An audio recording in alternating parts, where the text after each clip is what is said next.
All right, we should be in. Welcome, everyone. We are officially live now. Welcome to episode 131. Yo, right. Very excited to be here. There is a crap ton of stuff to break down in the wonderful wide world of electronic sports. Like Denny said, episode 131. We got the wonderful Denny Von Doom here to the left of me. Big shout out to you, man. Everything that you do, technical, directing, and of course, running the social media and just being an awesome individual, man. How are you feeling? You feeling better? Yeah, I'm feeling pretty good. You know, had a good weekend. Saw some snazzy movies. Watched some good esports this weekend as well. Good times. I love to hear it, man. I love to hear it. And of course, last but certainly not least, the man, the myth, the legend himself, Mr. Asif Khan, aka the Productive Citizen. How are you doing today, Mr. Briefcase Man? Yeah, over here at Shacknews, we don't like to call me Productive Citizen. We call me the man with the briefcase. Okay. It's a church and state thing that we set up between Army of Techno and Shacknews when I bought the place.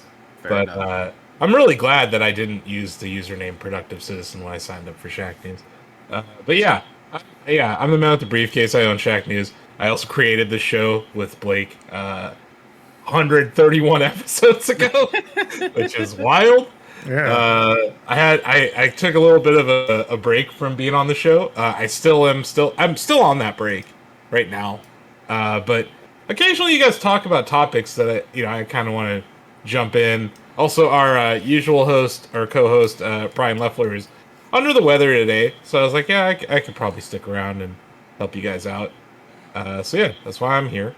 And we got some Smash news, which, that always intrigues me. Yeah, we got a lot of Smash news, and I'm actually glad you're here too, because I'm here I need some spicy takes. My takes sometimes aren't quite as spicy as I know that you're going to dish it the way it needs to be dished. So without further ado, let's go ahead and jump into it. And I want to combine the story number one and, of course, the Smash story, just so we have ample time to talk about this, because, of course, Gimmer dropped this in the middle of the week where we were like in the halfway point between a show that just passed and a show coming up. So I'm like, you know what? We need as much time as possible.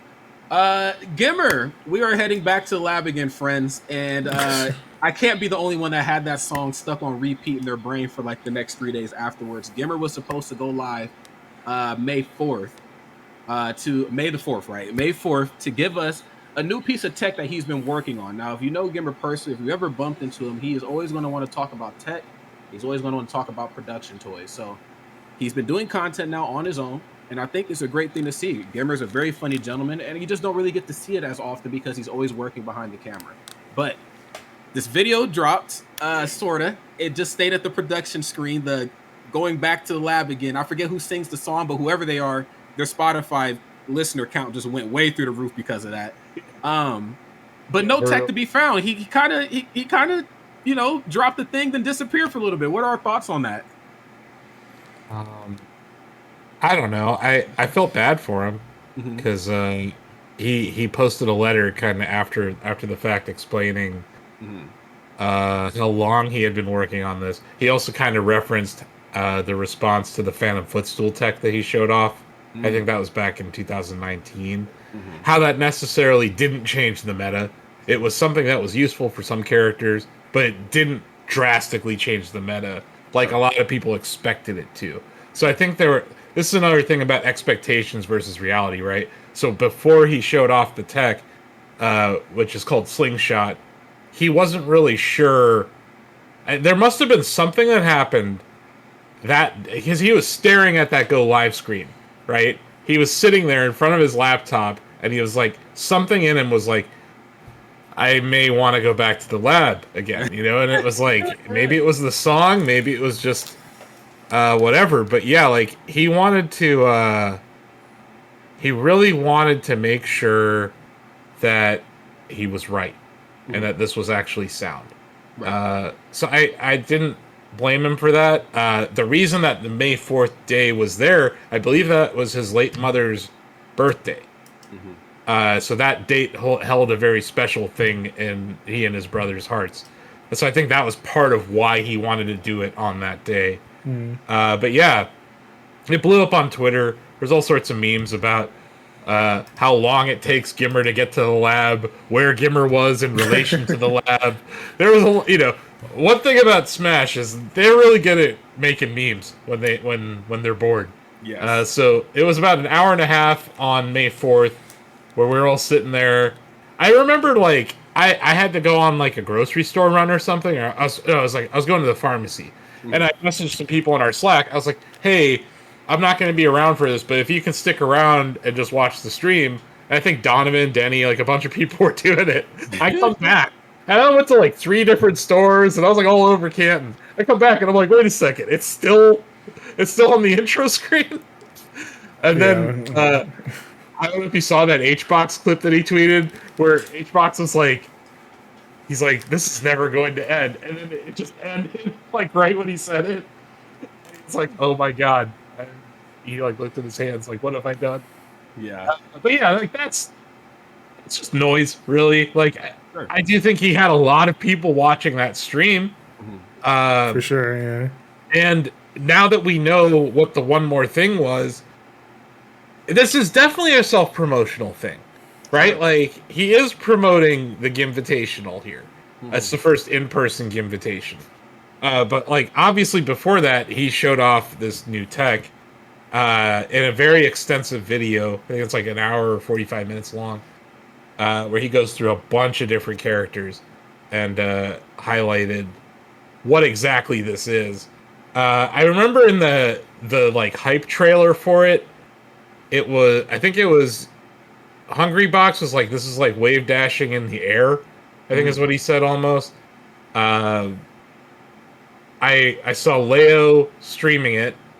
I saw a conversation with Leo and Gluttony where they're like, Wario's going to be broken with this. And Wario's already kind of broken. Yeah. So this is what I think is going to be interesting here, Rod, is like, now we're in this little break between majors, right? Like Gluttony's back in France. Leo, I assume, is back in Mexico. The dudes are chilling, right? And they're back in their labs again. So it's like, that's right. This is coming at a time where they can all kind of create content. And they're all, Leo streams are really cool. I don't know if you tune in. It's a bilingual stream. So you have Mexican viewers, you have American viewers, you have European viewers. And he labbed. He labbed every character that he could think of with it. Obviously, he was using Byleth. From what I've seen, sword characters, like they need any help, sword characters seem to benefit from this. Yeah. And you know this, Rod. Like, sword characters were already kind of dominating. Sure. So this is like, really? Now we have this, like... So I'm interested to watch, like, Cola with this tech. I'm interested in watch Leo with this tech. I saw Leo pick up Marth. His Marth looked disgusting with the slingshot tech, Rod. And I was just like, this could be a problem. This is going to be a problem for some people. Well, you know, and again, we know Smash is a game of narratives. We love storylines, and of course, you know, the greatest esport on the planet, Super Smash Bros. Melee. Marth was one of the most prolific characters in that game, and right now is. Right now he's coming. Zane, right. It's like every 8 years. Yeah, it's like another Marth appears, right? Another like Marth. It was like Ken, then it was M2K, and now it's Zane, and it's. And now I'm seeing it happen in Ultimate. I'm like, well, we've always wondered when like it was going to happen. You know, Fox. So sometimes in a game like Smash, like the characters are just designed a way where they'll always be good. They might not be whatever they were in the previous installment, like Brawl Meta Knight to Smash 4 Meta Knight, but because the design is going to be good. But Marth was one that was like good for a little bit, and then he's just whack, and then he's good again. And it takes somebody like Leo and of course tech like slingshotting to really prove exactly why. Leo already has the Leo blade. If we remember back in Smash 4, his ability to use Dancing Blade and time it properly to where he always gets the tipper, I mean, his ability to do that was second to none. So the fact that now we have more spacing options, which was the one key element that distinctly makes, you know, Marth and Lucina that much more dangerous in areas than Chrom and Roy, you know, because a lot of the aerials are the same, but, you know, of course, the length of the character is different. Yeah. The fact that they can space safer now is scary business. But to rewind a little bit, I feel like sometimes our friends over at VG Bootcamp, do you guys ever feel like this where you've just been good at something for so long that people just expect like greatness from you, and then when they don't get it, they get upset, but when it's there, they don't really, you know, acknowledge it? I think that's kind of like what the VG team is experiencing between Pound, the World Tour and everything. It's just like, I remember sitting in the audience for Pound, and the Gimmer video came on, followed by the MomoCon video, and the audience was like, Gimmer's just kind of doing the thing again. And I'm like, hey, wait a damn minute. I feel like you guys have been coddled, you guys have been babied for too long. This is a big fucking deal. Like, we finally have the opportunity to take the meta and control it ourselves. We don't have to wait around for patches or sacrifice anymore, even though those are cool. I love patches, and I love DLC, and I love more characters. But now we finally have the opportunity to not only have a world tour in our own possession, because I don't know what's going on with our friends over at Nintendo, and we also get a chance to take the meta and milk it and turn it into something that we want to see. That way we can have cool movement options for when the Nintendo circuit pops up. We can show them, hey, look at all this cool stuff we found without you. But no, like, people are just like, it's just VG doing VG stuff. I'm like, do you guys understand what would happen if VG just Thanos snapped themselves out of existence? Do you get it? I don't know. I can't go to any more than they can. Yeah, they put so much into the scene, you know, financially and time-wise, that for Gimmer to spend extra time, right, to do a video like this, he's probably been working on this for a year or half a year, you know, in between events, in between meetings, in between prep work. You think about, for every 3-day event you watch, there's another 2 days at least at the venue where Gimmer is working. You know, so it's like 5 days a week on those weeks where they're throwing events. You know, and I know Scott Tantalus is usually right there with him, and Apostle's right there. Like, that whole crew, they bust their ass. And when things looked their worst for Smash, they figured out a way to pivot the World Tour to be online partially, right? Last year. That gave everyone a huge opportunity. And you even saw it in your interview with Leo that we aired last week on our YouTube channel, youtube.com/ShackNewsGame, that, like, you can... He wants to be the winner of SWT. Like, it means something to these players, especially, like you mentioned, in the vacancy of this Panda Global New York Nintendo circuit. Like, without that, and without PGR, the closest thing you have to a global rankings is SWT. And that's another thing that Gimmer and VG Bootcamp has really been behind. So yeah, I agree. Like, people, it's like, we're 2 years separated from, like, no Smash at all except for online. Yes. And now it's like, we had 3 amazing tournaments back to back to back. And it's like, yeah, I do think that the Smash scene might be taking a little bit for granted. But yeah, at the same time, going back to your point about expectations, I do think expectations were super high. Yes. For this video, and that's why Gimmer may have delayed the release of it. But yeah, like, the CEO of Shopify tweeted about expectations yesterday. How Wall Street has expectations for a stock, and then that prices into the stock, and when the company doesn't hit those fabricated expectations, the stock drops. It's not the company's fault. It's not Gimmer's fault that everyone expected like some sort of come to Jesus moment. Like, I think it's just kind of the nature of humanity to get hyped from hype videos. So it is Gimmer's fault in the sense that he dropped that teaser video with the date, right? You'll notice I try not to give people dates on anything that I do, with Shack Pets or most things until I know for certain this shit's gonna be out this day. You know what I mean? So I think that was part of it. That when he gives you a solid date, you just assume, well, it's gonna be there, and then all the trolling that came afterwards was pretty solid. Yeah, it was, and very justified too. And I think Gimmer took it, he didn't take it to heart. He thought it was funny. And I think, just given the song and of course just the video staying on repeat, there's a lot of ways you can make a joke out of that. And, I do agree. I think the expectations are just enormously high. But, when they provide these great experiences, essentially, sometimes I feel like they're a little late to getting their flowers. I remember MCing. And the Double Down trailer had, just popped up, and I was like, yo, we getting hyped for Double Down, blah, blah, blah. And everybody in the event Xanadu, MDVA residents were just like, it's far away from us. Like, so, no. And I'm just like, wait. I said Gimmer and Apostle and John as well, too. There's three brothers. They're giving you traditional Smash, not even just Smash, traditional fighting game tournaments like a Genesis, a Pound, a Big House. Something cut and dry, to the point, certainly carried by a narrative and legacy. Pound, first super major. Then they're also giving you innovative experiences like Double Down. We don't have much business in Vegas these days because we're not at EVO anymore. Why don't we bring ourselves an EVO? Let's make one out there. Let's figure out what we can do with it. Same with the glitches. The glitches have essentially taken over what the sagas were and maybe what they were supposed to be. The sagas were these themed tournaments partnered by 2GG and ESA, two companies that I don't even know how they're doing these days. I don't think 2GG is even around, and ESA only has like maybe one or two locations. But yeah, they were supposed to do a thing, and it kind of just died. I mean, weird background stuff happened, whatever. But the glitches have kind of taken on the themes, and they have just taken them and moved them into new horizons. One of the glitches, I did an interview with Apostle, and I know we hate doing interviews like the long way, but I had to do it the long way just so we can see the Mega Man tube. And then of course the VIP lounge was Mega Man and Konami themed.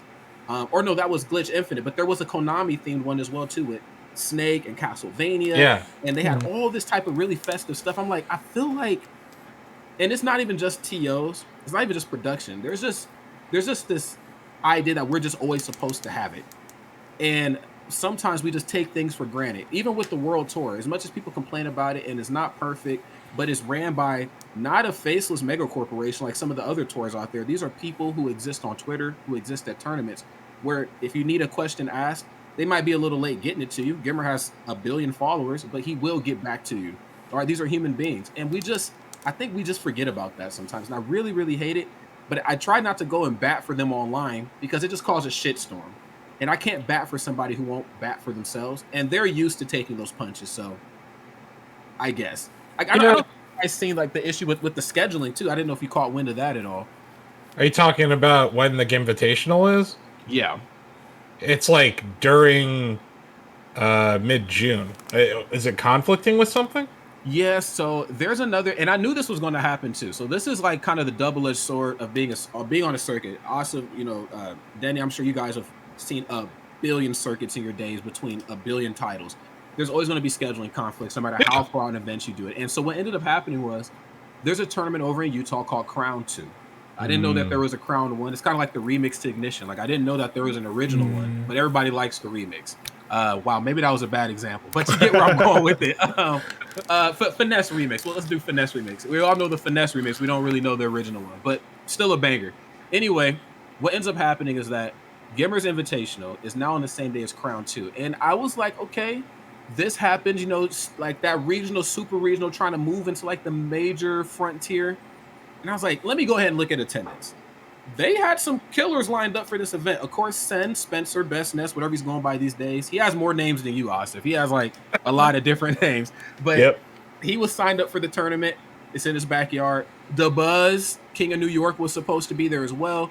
Stroder was supposed to be there. A lot of people were supposed to be at this event, but now they're going to have to campaign for an invitational. And so now he's like, man, you know, fuck Gimmer, you know, he scheduled this tournament the same day as me, blah, blah, blah. The real people to blame are the Smash calendar friends.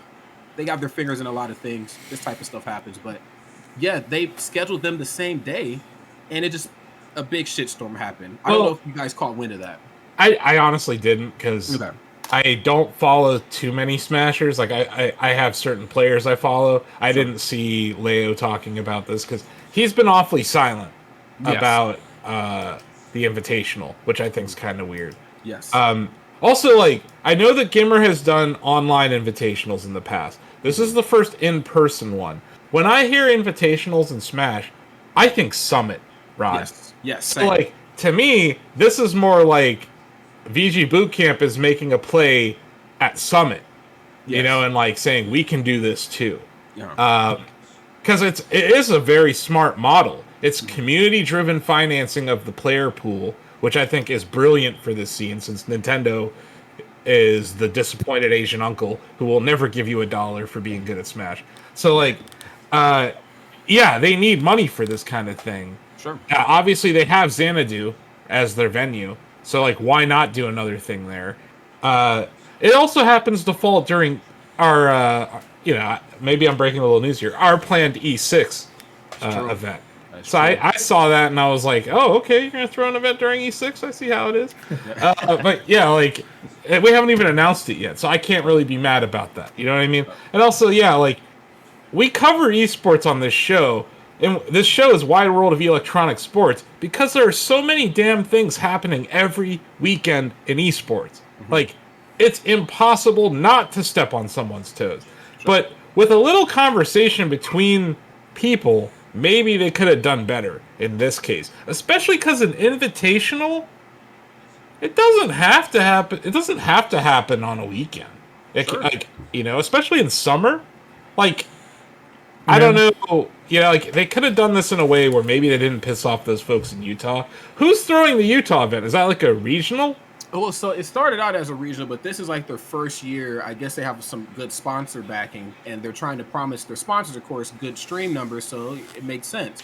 And I guess, I don't exactly know the gentleman's name. I can dig up the tweet here in a second, but really good guy from Utah. I mean, but I think what ended up happening was both parties hit up the Smash calendar on very separate dates, and they hit up separate people, and they both ended up scheduling around the same time, and both parties did not communicate. Apparently, the guy had been messaging Gimmer for weeks about it, but all those messages were going to Gimmer's filtered DMs as opposed to his regular DMs. Like you said, it was they were trying to communicate, and it was just a big old thing. And so now we have another scheduling error. But this kind of brings me to my next point, though.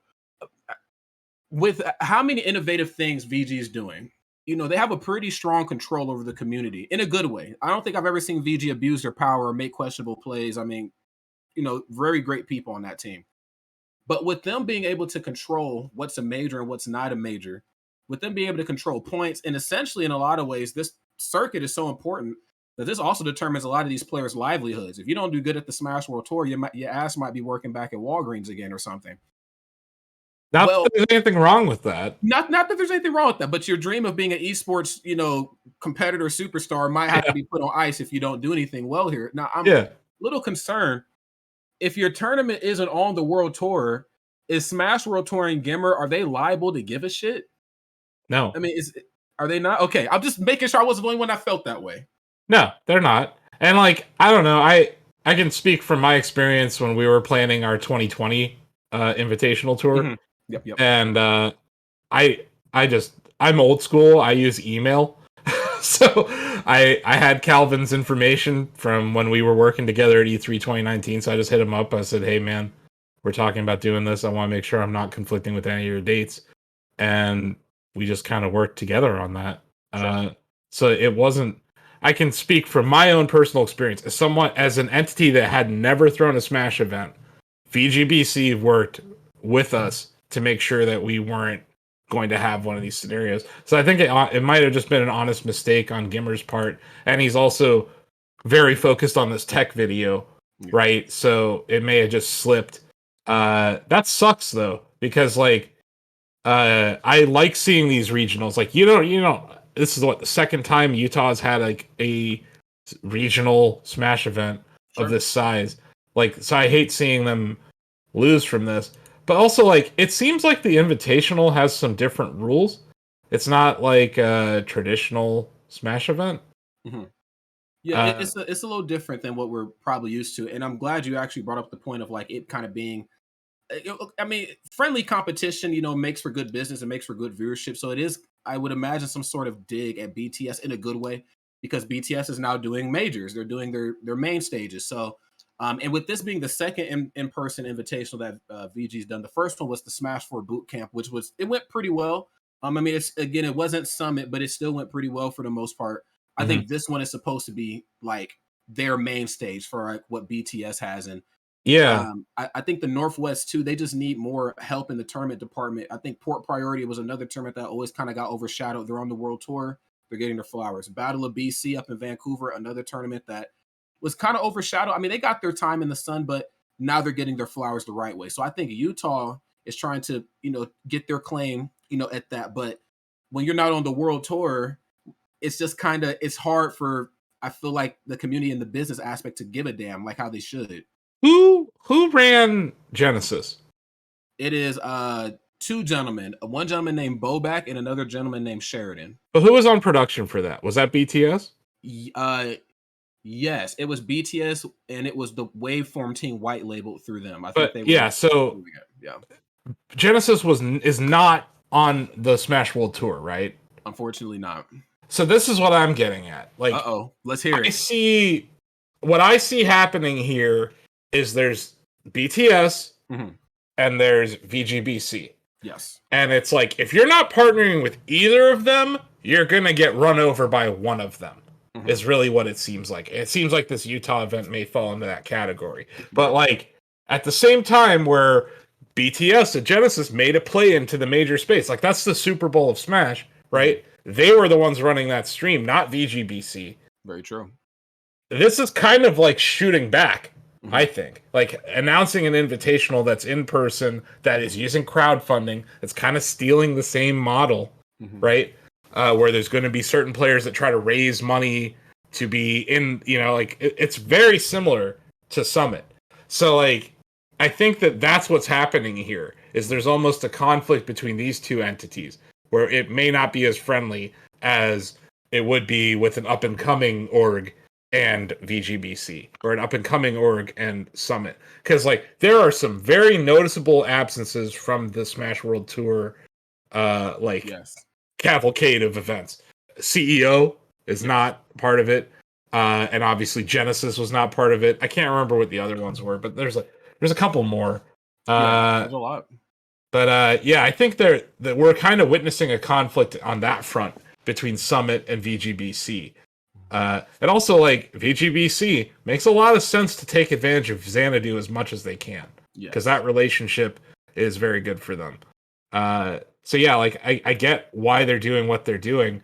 And it's like, it is kind of weird to me though, like, it kind of was under the radar, and this is no one's business really, but Gimmer was kind of transparent about it. He got COVID at Pound. Yeah. So it's like, I think that like people aren't really factoring that into, like, it's not exactly fun to create content when you're sick with COVID. You know what I mean? Yeah. So when I think about the video that he was preparing, I was like, maybe there's something on that front.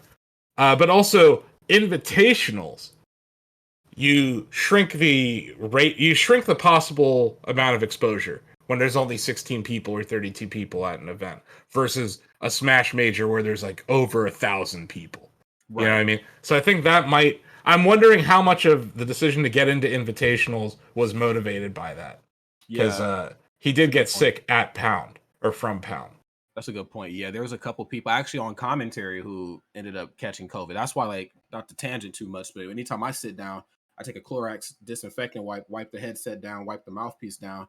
And I know production might say, I don't want my headset wet, blah, blah, blah. I said, hey, kind of hard to commentate from the grave, okay? Like, you just got to work with me on this. Like, I get it, but I gotta wipe it down. And as it stands right now, none of the production has given me any flack about it, but I know was about to say, I hope not, because that would be like... They exist. It's coming, and I'm going to go right on Twitter and be like, hey, this guy here is not wiping down headsets, and I won't stand for it. Yeah, because you're right. You guys are sharing headsets. You guys are sharing mics. You're sharing the table. You know what I mean? So like, there's a lot of transmission vectors that people like to think that COVID's gone. This shit's not gone. It's more contagious than ever. Yeah, and it's my concern is mainly people on flights. Right, when there's no mask, you're trapped in a tin can with a bunch of people. So like, all it takes is one person showing up to your event that was around another person on a plane, and then 5 days later you're all sick. But yeah, I think with an invitational and with like proper COVID testing, you can make it safer for the players and the TOs and the commentators. So I think that might be some of the motivation. I'm just speaking speculatively here, but you line up all the things. It's like Gimmer gets COVID, 2 weeks later he announces an invitational. I'm like, huh. Yeah. But yeah, it'll be interesting to watch that. I don't think it was malicious in this case, the conflict of scheduling. I think it was just more like you said, it's like wires got crossed. People didn't hit the right inboxes and stuff. But you're yeah, also just not on the world tour, so it's kind of hard for me to like. I can only account for so much as a human being. I have to make sure I'm still producing the right content, which takes a lot of time out of my life, and then also have to answer emails and stuff. So. But based on what I heard from Leo in that interview with you, the World Tour is a motivating factor for a lot of these players this year. Because there is no PGR, and Nintendo hasn't said shit about Smash.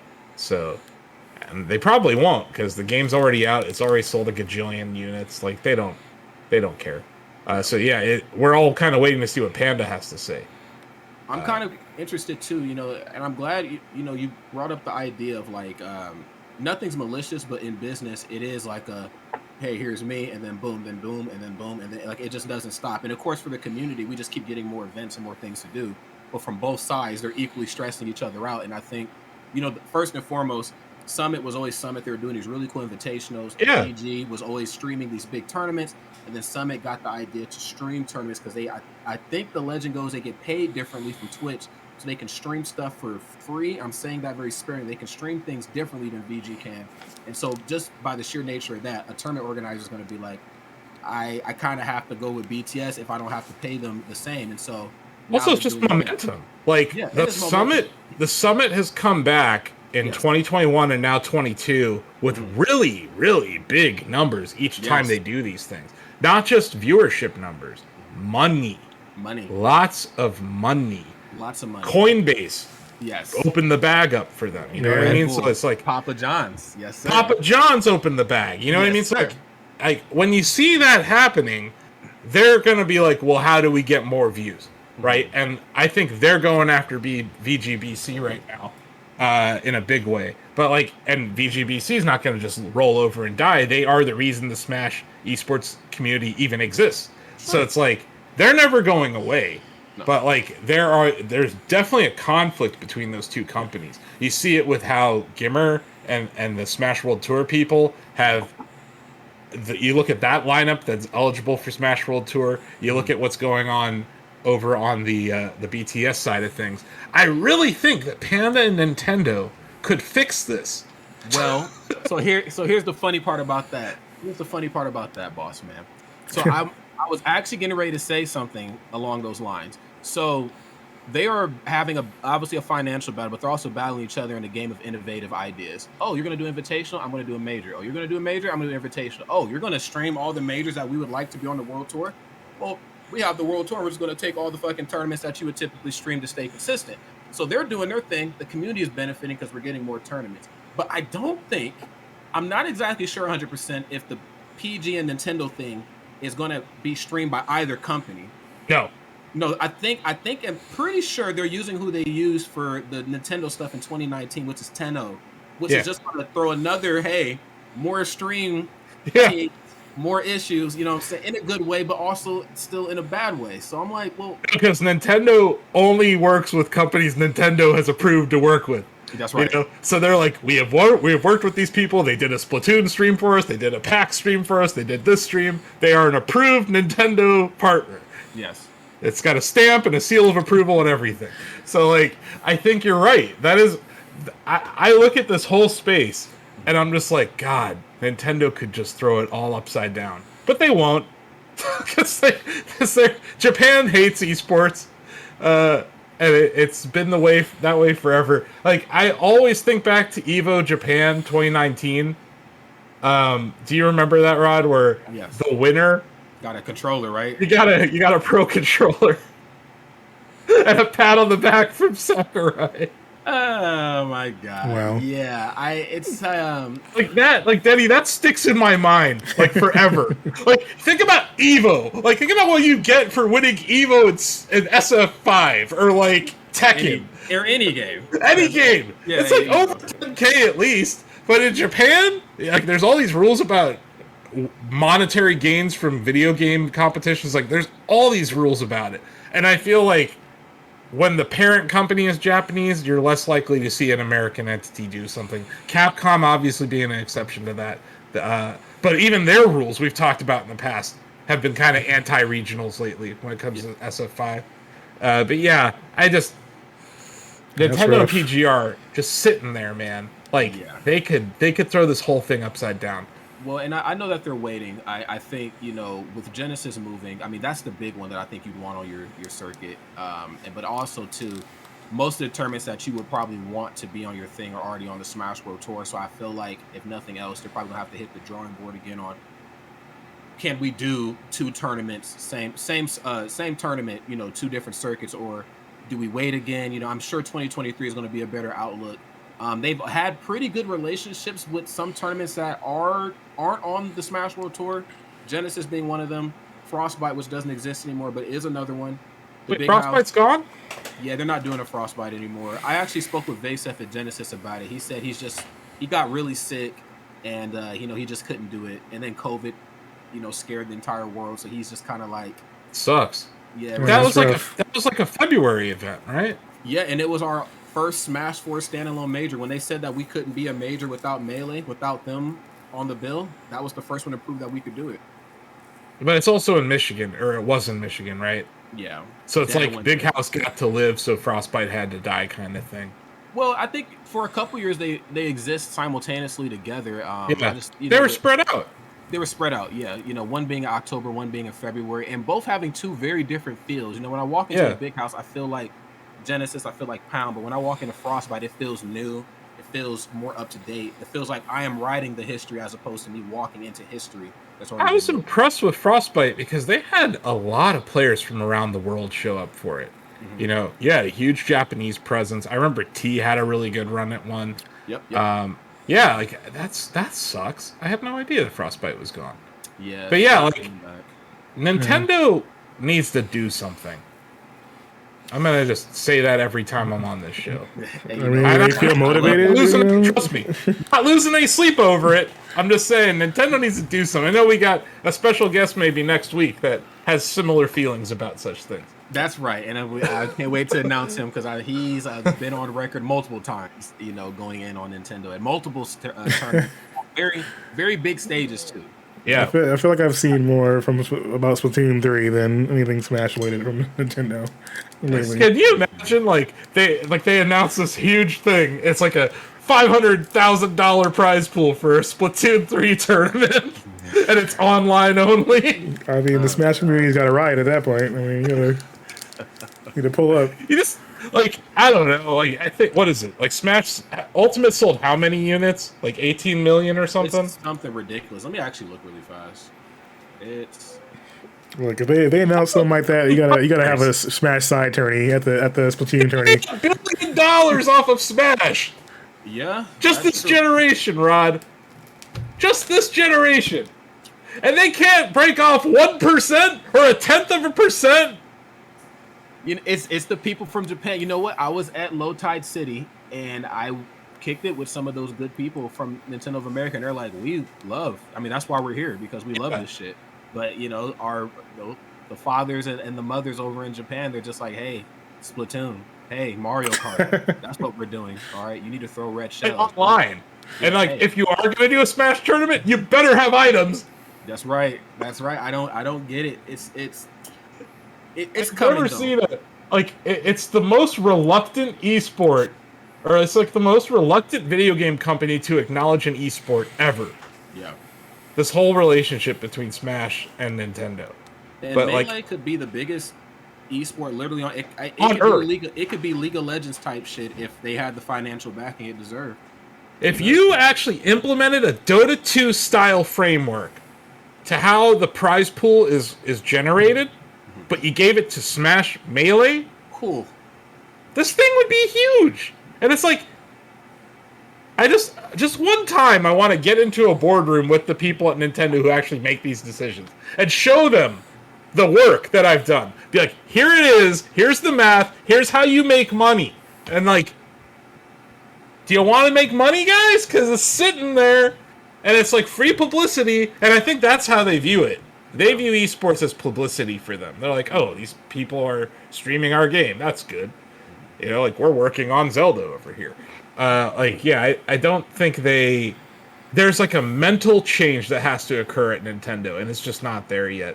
Which I thought with Iwata's, passing, and then Furukawa's ascension, that maybe there would be a change in how they view things. So far, no.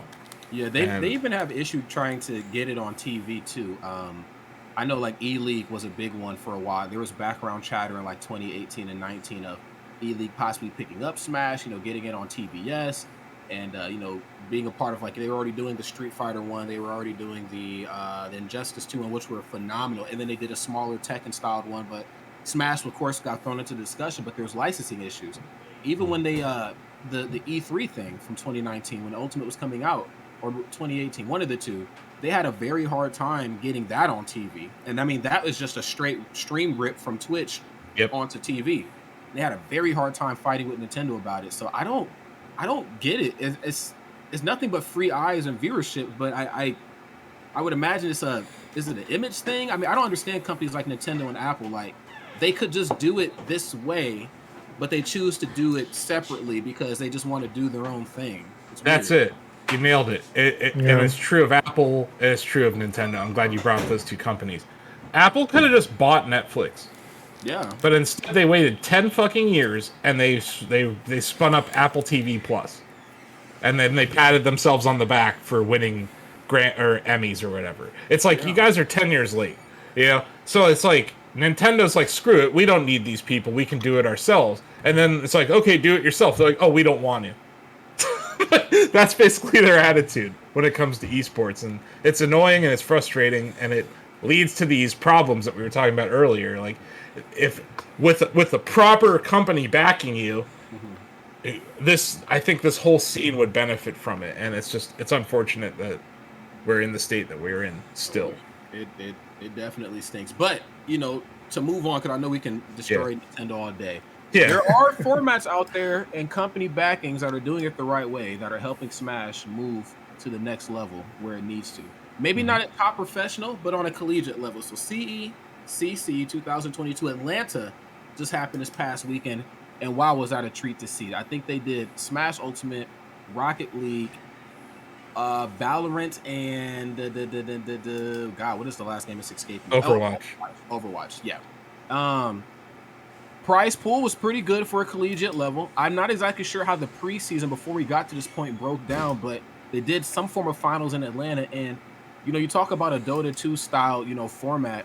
The collegiate based everything is following a more traditional esports format than the actual Smash community it is itself. And this was really cool to see, though. I do have to ask you guys this question. If you were to do a Shacknews style collegiate invitational, like, hey, we're going to take the primest schools from whatever, do you have to physically be enrolled into the school, or would you take students that are also like enrolled online who can't make it to campus physically and let them play in your bracket? You're talking about ringers. Yeah. Would you let them do that? Luckily, I don't have to worry about this. But I'll be honest with you. Okay. But like, I understand the concern you have. Sure. Because I think we saw that with Riddles a few weeks ago, if I'm right. Mm-hmm. Is this an online event? You know, it was actually in person, but it's an in-person event. But Bay State won it. But Sonics goes to Bay State, but not in person. He goes to it online, and I'm like, was he at the tournament in person? And he was at the tournament in person, but he doesn't. He doesn't go to the school though in person. So I'm like, well, but he goes to the school. He does. He is legally enrolled into the school. How many credits is he taking? That I don't know. See, that's where I'm gonna go with this. Yeah, I'm okay. like, are you a full-time student? Are you taking the 15 credits? Right. If you're taking the 15 credits, I'm gonna let you in. If you're only taking 3 credits just so you can be a ringer, fuck out of here. Yeah, I think that full tuition's got to be part of that. Right. Eddie's with me here. We got a policy in place. Thank God I don't have to worry about this shit. But yeah, like I definitely think that's an issue, Ron. Because I could sign up for like I don't know, anyone could sign up anywhere for 3 credit hours, and like. Shame on these schools for allowing this to happen. You're institutions of higher learning. Don't just be packing your Rocket League roster with people who have 3 credits at your university. I mean, they're enrolled. You know, we can tout those numbers. You get 30 sign-ups for some esports tourneys. You know the whole name, image, likeness rule that the NCAA passed? Does that apply to video game players too? Like, are these guys getting like name, image, likeness deals to like go to Bay University or whatever? I feel like that's the Wild West right now. That's probably like a couple years off. You've heard of this though in like college football, right, Denny? Like, man's getting $1 million to go to university. Like they're like, yeah, I got these boosters. You know, like, I don't know if you've seen the movie Blue Chips, Rod. You're kind of young, but Denny, you've seen Blue Chips, right? Yeah. Like the underhanded like bags of money, paying for a kid's mom's house, like all the sketchy shit that college sports did in the 90s. Real. It's now legit. You can just give a kid a car, and like here, have an Escalade, kid. It's like, I think that may change this even more, Rod. But yeah, I would put some kind of like you have to be taking full-time amount of school to be considered a collegiate esports player. Because it is like, it's like if, I don't know, like if Shaq in his prime was like, screw it, I'm going to take 3 credits at LSU while I'm in the NBA, and I'm just going to show up occasionally and play and dunk on some college kids. Like, I don't think that's fair, and I think that's your point. Yeah, and I'm just a little, you know, what I thought collegiate esports was, it's still very much what I think it is. I just didn't know that when I was doing the NACE one, because I know we just covered that, I think, last week. That's the one I commentated in the hotel room at a whole different tournament. That's the real multiverse of madness right there, like commentating at a tournament. But I'm doing it, and they're like, well, Sonics, and first of all, I'm a big Sonics fan. Like, I don't, you know, want him to feel like, you know, we're dunking on him. But great player, great guy, you know. But I'm like, I didn't know you went to Bay State. I thought you were from, like, I go online. I'm like, I'll say, okay, so you're not going to low tide city. You know, the easier ass whipping, you know, the more financially accurate ass whipping, which it shouldn't be like this, Nintendo. Hope let's fix that, is at the collegiate level. And then, you know, here we are this next a week or 2 weeks later, and here we are at, you know, CCC in Atlanta, and their team ends up winning. And I'm like, well, at a collegiate level, I'm expecting collegiate level players. Now, who in the goddamn hell is going to beat Sonics? I mean, at the NACE one, he took like 8 or 9 stocks by himself. Like, the first set was close, and he was the pocket character. He stayed in the back. The next one, this is a lot of money, and this is like on his ass. This is like what, $6,500 prize pool? Yeah, that's kind of a lot of money for collegiate Smash. That is a fuck ton. And like, you know, I saw the check that HBox got from Pound. It was less than $1,000 for being second place. Yeah, but that's Melee. But this is Ultimate. But still, like, you're probably getting more than people get at Pound, or more than some people got at. I remember seeing some of those Evo checks that were very sad. from winning Evo in Smash. So yeah, like I don't blame the player for trying to make money, especially if the rules are broken, right? I don't blame Sonics for this. But I'm saying if you're an esports org, you should look at the rules because there might be a better way to do this where you prevent ringers from showing up. But this is no different than like college softball intramural where someone tries to get a ringer in there. Or like I was in intramural soccer back at Michigan and like we would try to find the one kid in the pharmacy school or something who like, you know, it's not that different. Like college teams try to do stuff like this all the time, especially when there's just a bunch of dumb college kids. Yeah. But yeah, like the split. How many people were on the Smash team? Is it like 3? I believe or 6. So I believe you have 4 players, but then you can also do subs too. But you have to lock in your players like long before you even get to that point. Sure. I want to say they had about 6 or 7. According to that picture that Denny had linked on the stream, and I like the idea of having subs, but I'm just like when you have somebody like Sonics on your team, it just feels like. I mean, it's not anybody's fault that Sonic's good. Like he's just phenomenal, and he just so happens to go to college. But it just feels like when I do collegiate stuff, when we watch collegiate stuff, when we interact with it, you expect collegiate level play, and that's not a dig at how good they are. Top professional MKLA was much different than your regional killer at college, but it's like regional killers. Boom, this guy got top 8 at pound. It's like, yo, this is a very different class of play right here, and he is showing why. It's also weird because some of the best players in the world aren't even old enough to go to college. So it's like, very true. You know, like with Spargo right now, for instance. So it's like the idea of having I just think amateur sports should focus, or amateur esports should focus on being amateur esports. Yeah. And if you're someone who has placed at a major, maybe you shouldn't be allowed to compete. He's 22 I think years old. I think it kind of depends though, because if you're trying to add prestige to the level of the collegiate, level, eventually you're going to hit the elite. You know, especially if you're talking about people who are in college, they've got the kind of time to put in hours. You might have a little day job or your of course your course hours, but compared to like working full time or something like that, you got more time to put in to some Smash on the side, those kind of things. So like I think like we might be on the cusp of where it's starting to kind of pick up, but I could see a couple of years from now that if there's a couple of elite events that are having solid signups and people are actually enrolled full time, well, you might get a decent little scene going, for a few different schools. We've seen collegiate Rocket League players go pro. Yeah. So like this kind of stuff is good. Like it's a net positive for esports in my opinion.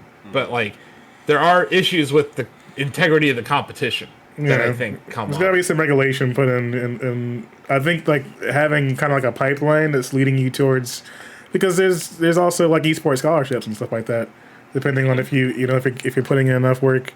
So I think there's room to bridge the gap without it being, one guy just crushing 20 everyone. years too old. I could have gone to Michigan for free on a Tony Hawk scholarship. Hey. Okay. That's all I'm saying. I mean, Sonic's, I'm just looking at his stats right now.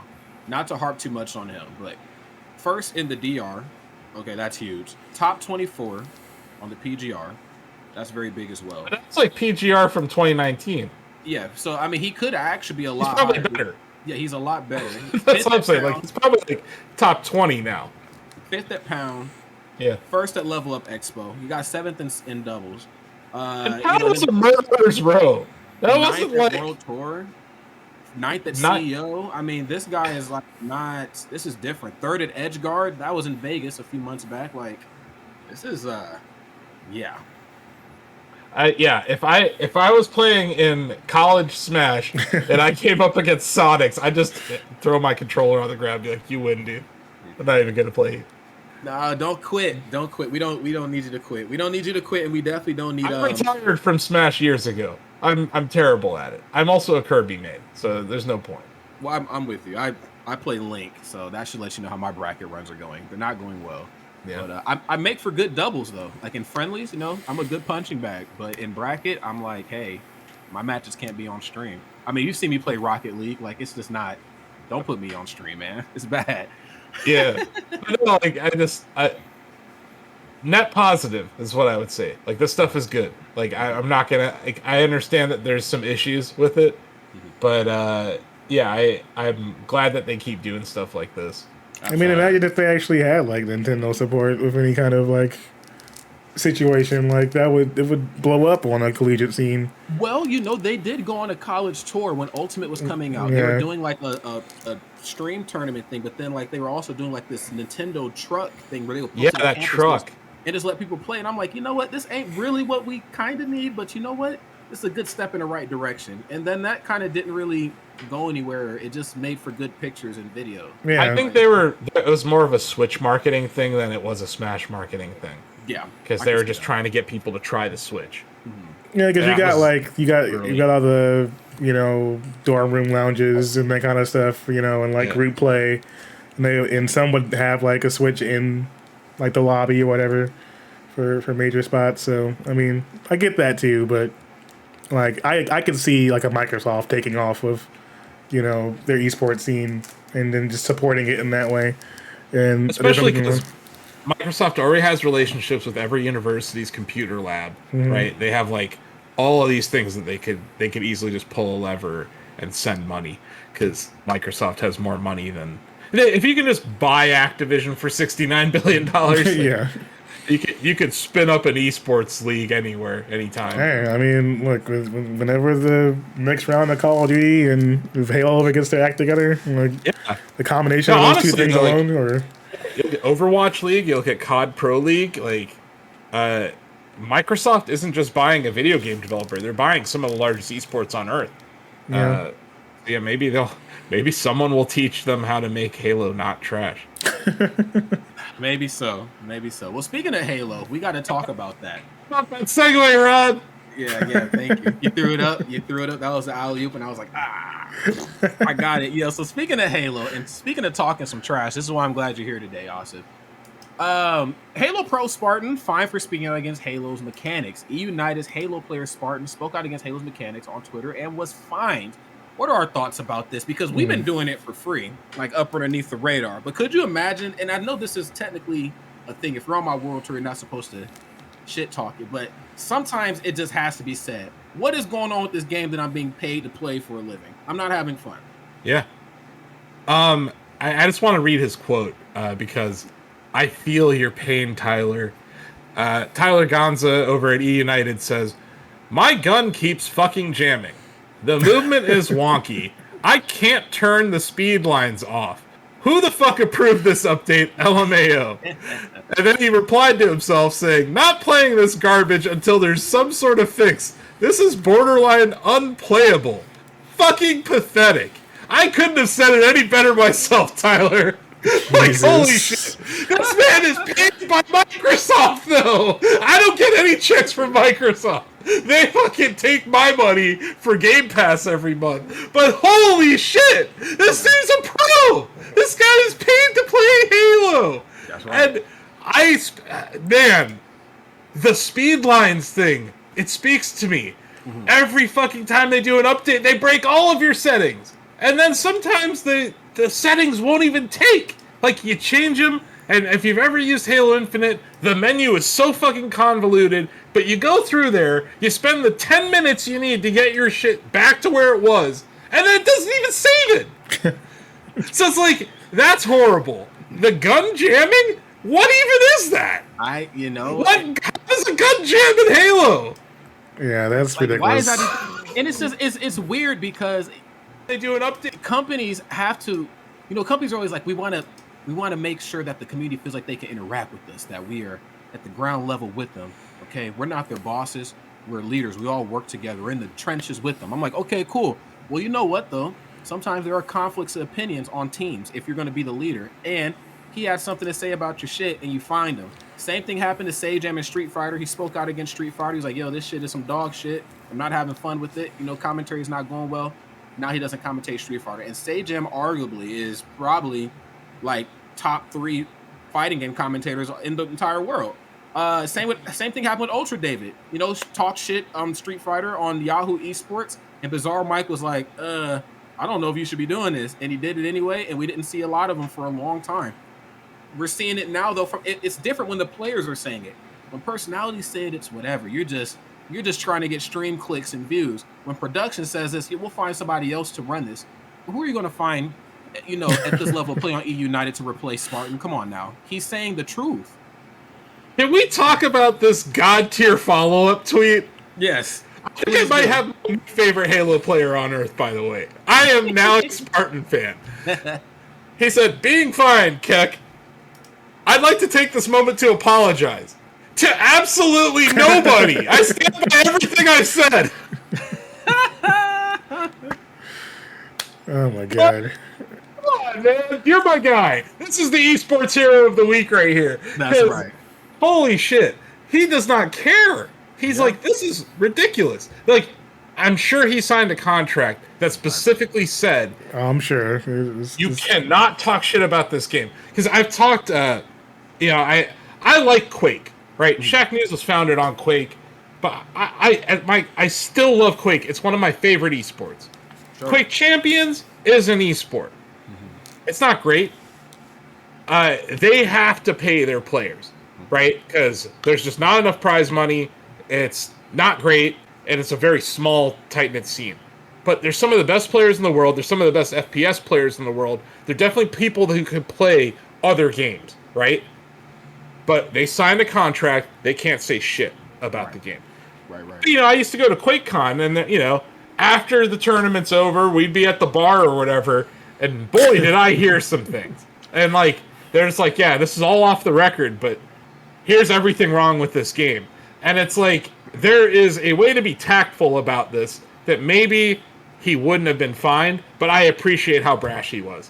They didn't say how much he was fined, but I'm sure it was contractually in there. He placed 4th. Yeah, in Kansas, right? It was fun. Yeah. And I understand, E United is not a pushover team. They are pretty strong across all esports fronts. Even they have players in Smash too that are no longer with us that were top in the world. But I think maybe coming off of something as important as Kansas, that looked very, very important for the Halo just overall culture. And to get 4th, you can't help but to wonder, man, if these mechanics weren't as dog shit as they are, could we have gotten 1st? That event brought out it even made Luminosity start a whole new team up again. That event really shook up the whole core of Halo, and to get 4th when you probably could have got 1st, I'd be livid. Oh, we talked about the grand final having a crash in the first game of the series. Right. So it's just not, this game is not in a good state. It is not a fair competitive game right now. And that's a shame, because you could just go back to Halo 2 instead, and I think people would rather play it than whatever the hell we're dealing with here. And it's it's not a too many cooks scenario, it's that the cooks keep quitting, right? The lead designer, the creative director of Halo Infinite quit before the game even shipped. After the game shipped, the multiplayer designer left. The head of multiplayer design pieced out, right? Yep. Now they're hiring Certain Affinity to come in and fix it, but that's going to take 6 months to a year, right? So you have Microsoft just being Microsoft is I don't care if the game sucks. We have $250,000. We're going to throw a tournament. And you'd be dumb not to show up for a tournament, right? That's a lot of money. I get why people are showing up. I get why this esport exists, but man, it is, and I actually enjoy watching it. Halo, when played well, is fun to watch. It's not chaotic like Overwatch or even Valorant streams can be. It's you can easily follow it. What I think is important for esports is someone who has no idea what is going on should be able to watch it for 5 minutes and have an idea of what's happening, right? That's why fighting games are great esports. It's a 1v1 scenario, right? You may not understand the meta, you may not understand the commentary, but you understand there's that guy, and they're fighting, right? Mm-hmm. Or Rocket League. You may have no idea what Rocket League is, but you can watch a stream of Rocket League and understand instantly what's going on in that game. That's right. Halo has that going for it. It's just that if you piss off these pros, they're going to go find another esport.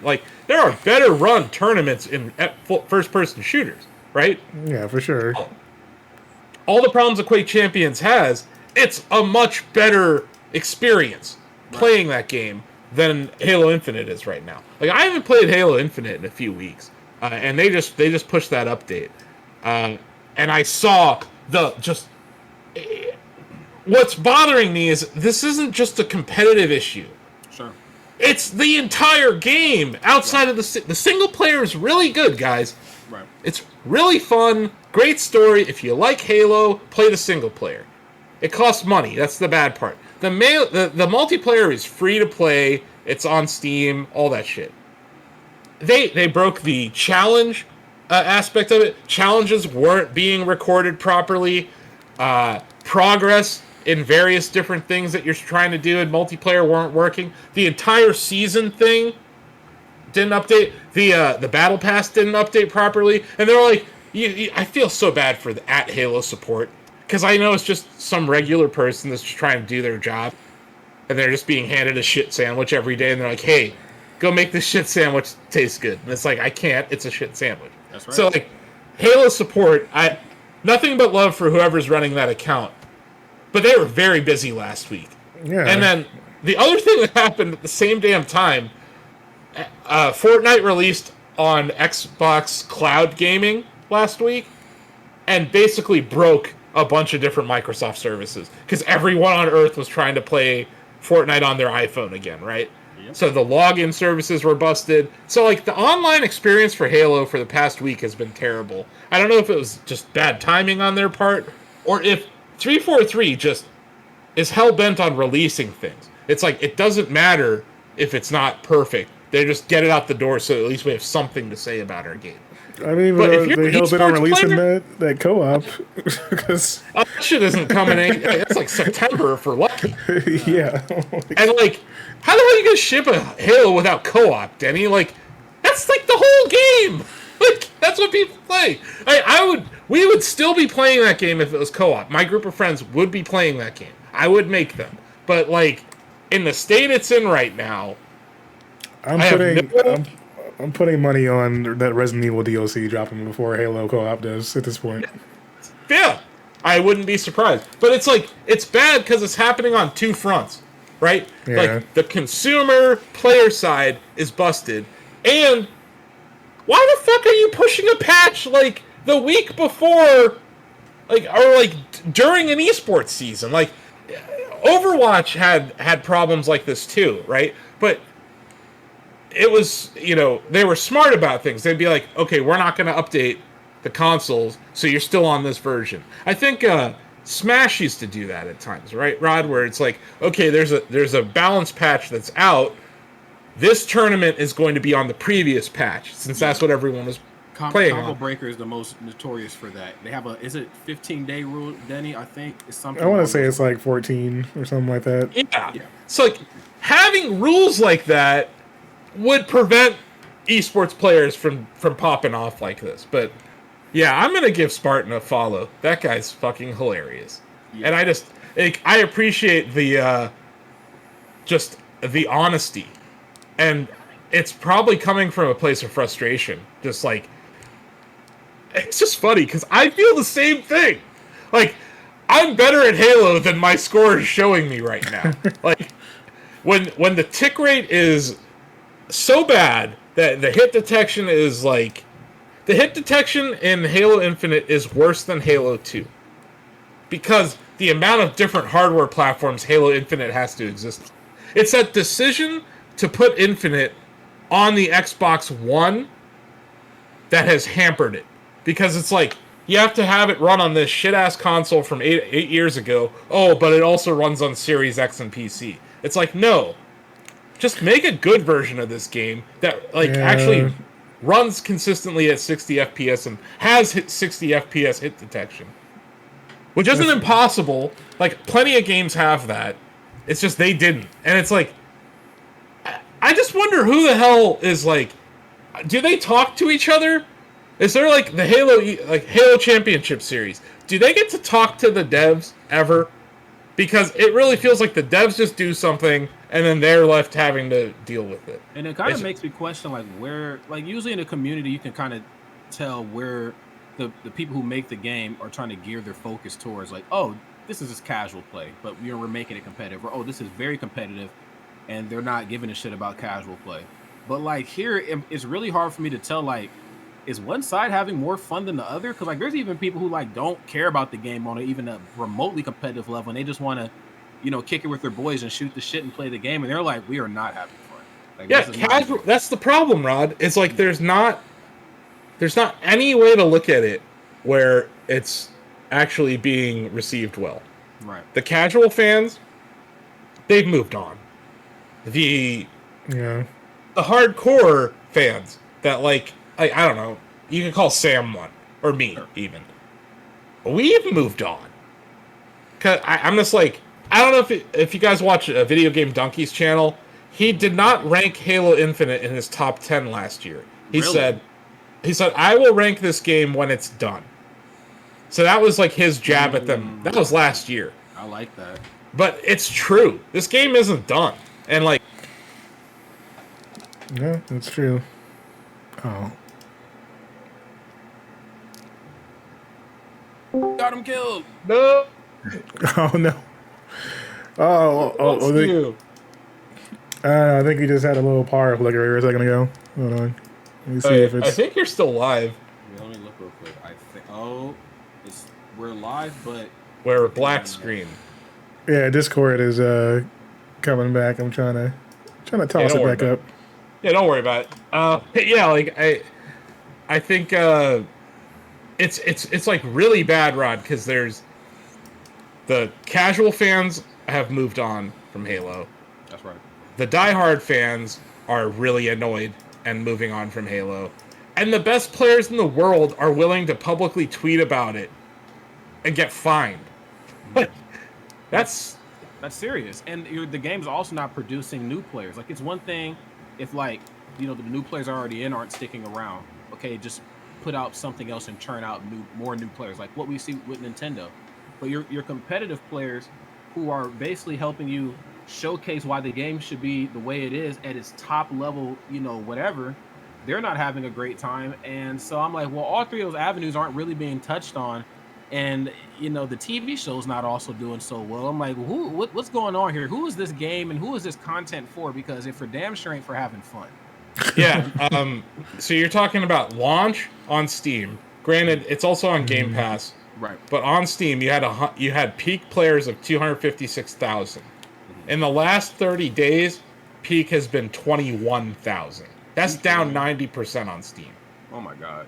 And it's averaging 6,000 players on Steam right now, which is horrible. Like, yeah, that's rough. These are very, very bad numbers. And I'm not a concurrent.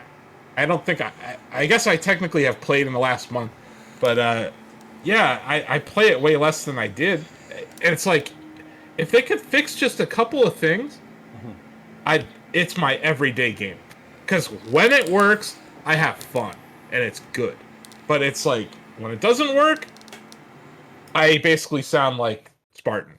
And it shouldn't have to be like that. I think it's for a game, and I know we talk about it a lot, but for a game as legendary and as prestigious as what Halo is on a financial end, just even the very existence of what Halo is in the industry compared to most of its competitors' IPs that are all made over in Japan. Like, this is a American IP. Like, what I'm saying? Like, this is, if you want to, I guess, brag about being from America, some people do. This is, we made this.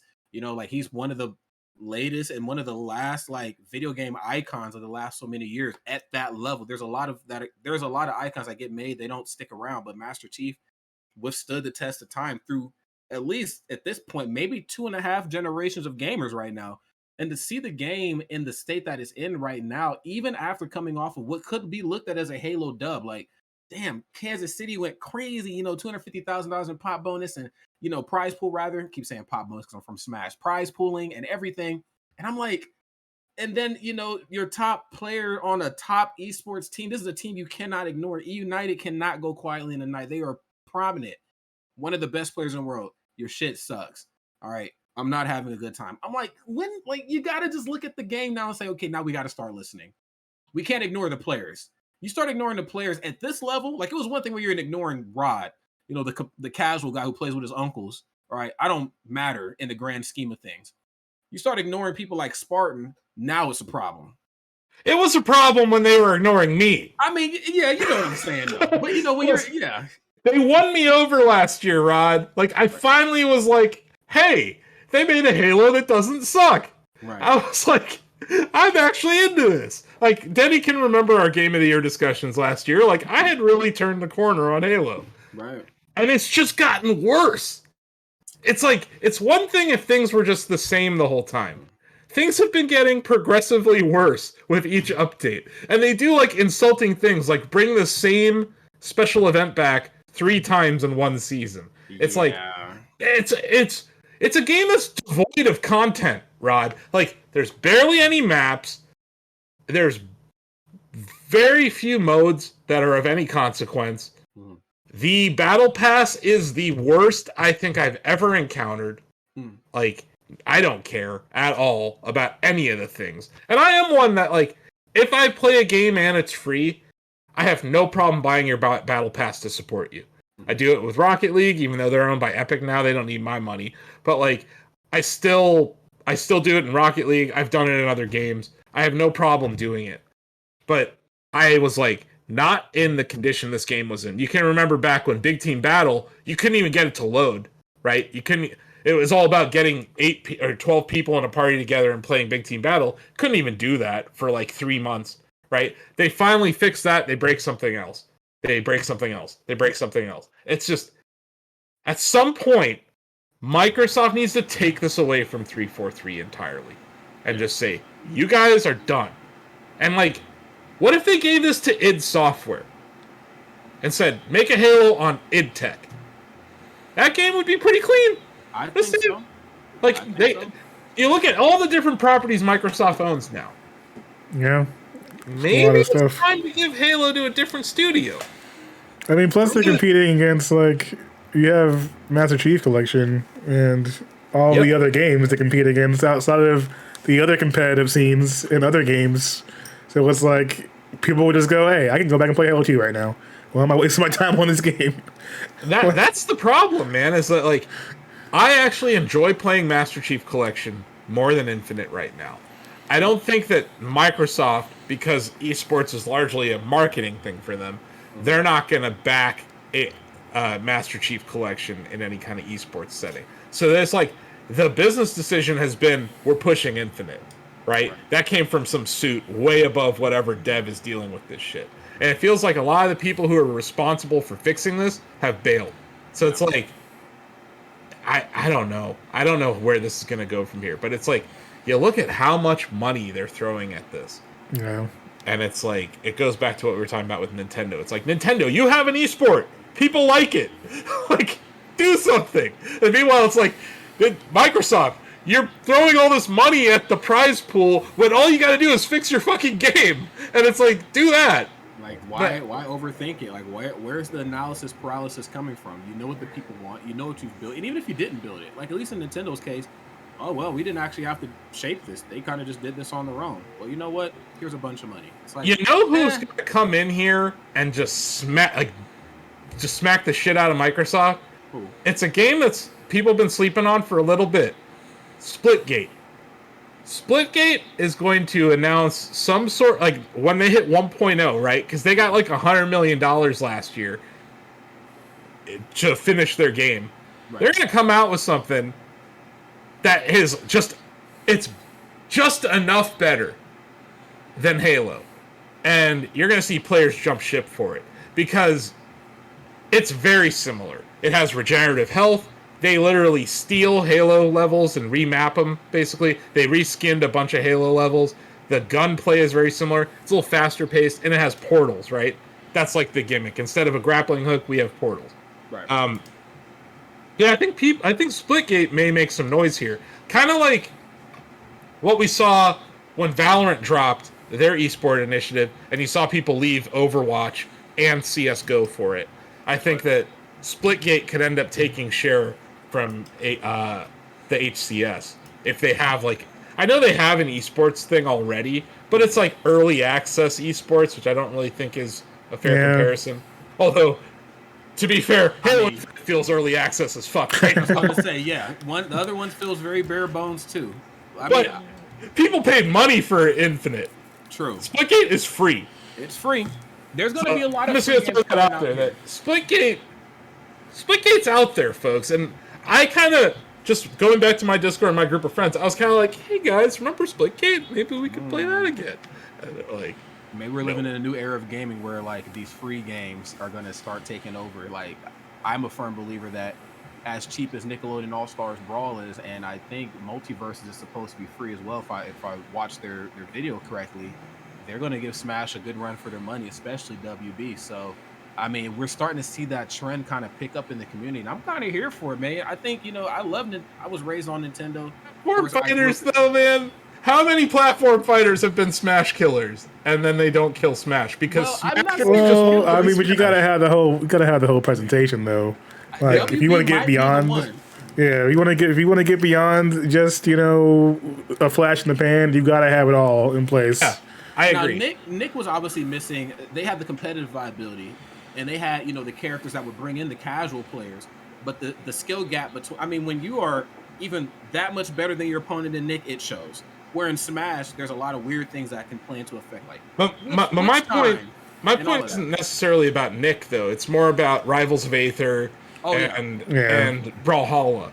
Well, these are two games that have legit esports scenes and money backing them, and these Smashers aren't leaving for it. They're not, and it's like I'm just saying it's not going to replace Smash. It's just going to be another esport, and I think Multiverses has a good chance of being an esport. You're 100% right. I think the one difference that Multiverses, the one thing that it has that the other two don't, and I didn't really understand like what the template was that Smash laid. I thought it was just a platform fighter with characters, but it's Nintendo. Then I realized it's not even a competitive thing, because if you compare the competitive viability, like you said, to something like Smash versus games where you're pressing way more buttons with way more tech and there's a lot more money on the line, it's the recognizable IPs.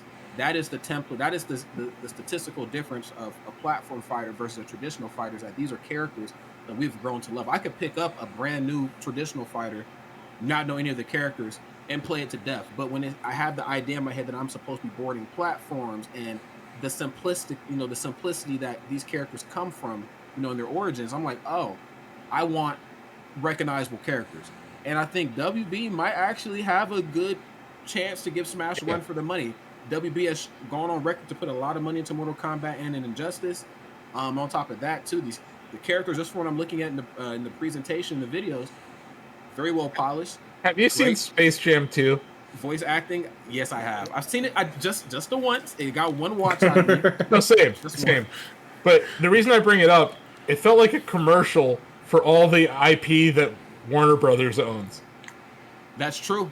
It's like here's the Multiverses roster. Just watch Space Jam 2, and you'll see every single IP that they own. And you're right, they own a shit ton of IP. Rod, you're right about that. And they've been announcing the same amount of voice cast as well with each rollout, like Matthew Lillard for Shaggy, and because they own they own the voices, they own the likenesses, they own the music. Yes, it's all in house there. So yeah, I do think that the presentation of Multiverses will likely be better than Nick Brawl. Nick Brawl came from a small dev studio. People forget that.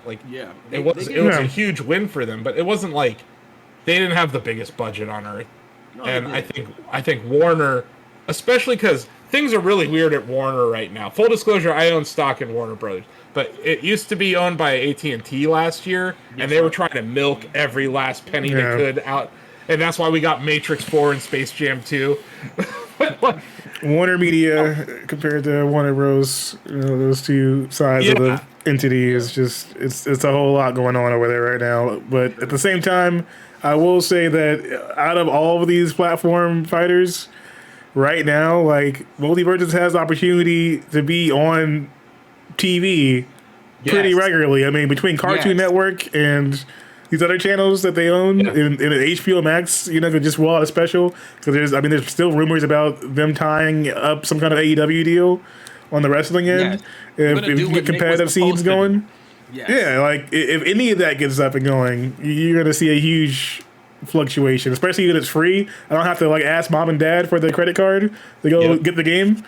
Yeah, because niggas haven't even just a hard time getting the Fairly Odd Parents into their roster, let alone, I mean, multiverses like Game of Thrones, The Matrix, Space Jam, Pennywise the Clown. I mean, Gandalf, they could really Harry Potter.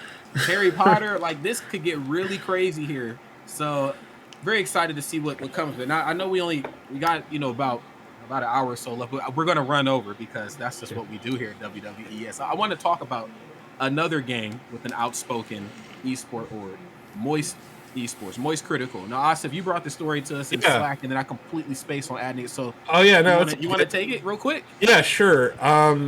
So this weekend I was, doing my usual thing, browsing Twitch on a Sunday afternoon, and I actually was on Twitter as I tend to be, and I saw that I was like, Moist Esports is like, it was popping up on my feed, and I was like, there's not a Smash event this weekend, right? Because, when I think Moist Esports, I'm like, okay, Cola might be doing work, or, Light.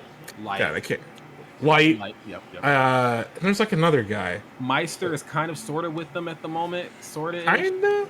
Yeah, like a one-off tournament. That was weird. Yeah, but yeah, there's like one other dude. I think he's a Rob main. I can't remember. Maybe I'm wrong. But anyway, I see Moist Esports, I think Smash, and it's like, no, he is sponsoring what used to be Team Queso in Rocket League. And there was an event held this weekend.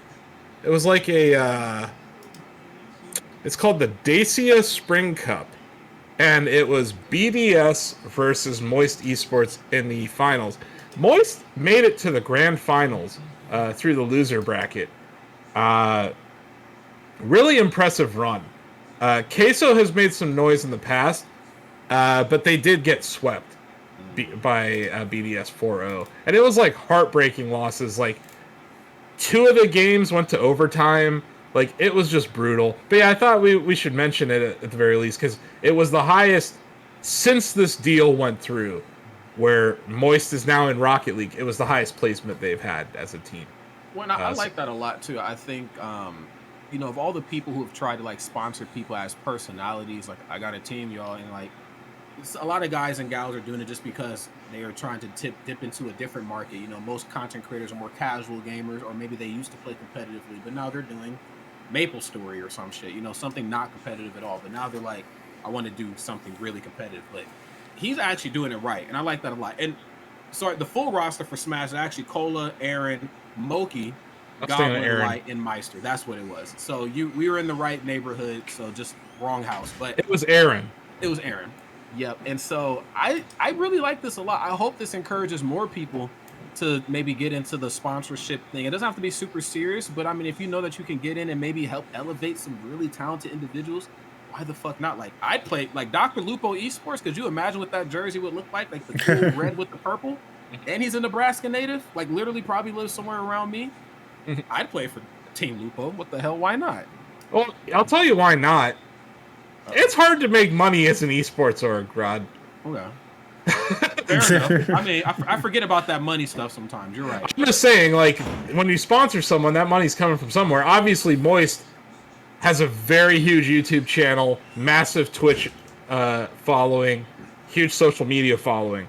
It's not like Charlie's in any shortage of cash, but it's almost like this was an experimental thing for him, and it seems to be working pretty well to get his brand out there. And also, I think he just personally likes I don't know if you've ever watched any of his streams. He co-streams a lot of the events that his players are at. So he during a Smash event, he'll do like commentary on top of commentary, right? He has like co-stream access. He was doing that for Rocket League as well. So I think he like has a closer relationship to his players than like an org would, because it's not like a bunch of suits in a boardroom. It's just Charlie, right? And he's writing the checks. So I think that he's probably closer to these players than the average org would be. But yeah, like, I think he has disposable income is my point. It's tougher for a lot of content creators are just trying to get theirs. What I think's cool about what Charlie's been doing here is he's helping people. Like, there are people that probably wouldn't have gotten to all these events this year without his help. And I think that's cool to see. When it comes to Queso, though, like, they were good. They were already good. And I'll give it to Charlie again. he has a good sense of talent when he sees players or teams. He's like, that guy. Like the Cola signing, very smart, right? Yeah. But yeah, I see that happening on his end. I'm curious where he'll go next, honestly. I Like, am too, because judging just by like the players he picked up in Smash, he picked up like he didn't pick up like people that aren't liked either. Like I know sometimes orgs like you're good, like the Buzz. Like the Buzz is very good. Plays, kind of boring characters, but he's good. Cannot deny his legacy in the community. He needs to be sponsored. But like Cola, Goblin, Aaron, Moki. I mean, these are fan favorites. You might not see them in top 8 all the time. They might bust her out, but when they're playing in that moment, the stage is completely theirs. The audience is in the palm of their hands, like fucking Freddie Mercury. Like they know how to command some stream views, and he picked them very carefully. I love that. That's what I mean. Like it's a sense of taste that he has. He's like curating his brand. Yeah. His brand is extending into esports with how he's doing this. I think that's a smart way to do that. To Rod's point, I could you could see I could see a Lupo doing something like that because he already does a ton for charity. So I can see that kind of. Like, yeah, I mean, like this is both branding and your own marketing extension, but there is elements of you having personal control compared to, having to leverage your brand with a larger org and then hoping that they agree with the same, signees you want to go for, which would scare a lot of people away, I think. In comparison. That's the autonomy that Moist Esports has that other, E United doesn't have, or, FaZe doesn't have. And I think, from what I've heard, Charlie treats his players very well. Which is good, because in Smash, I think there's a misconception, just not even just Smash, but just fighting games in general, that we are a lot bigger than we actually are. We kind of live in our own little self-contained, little universe, per se.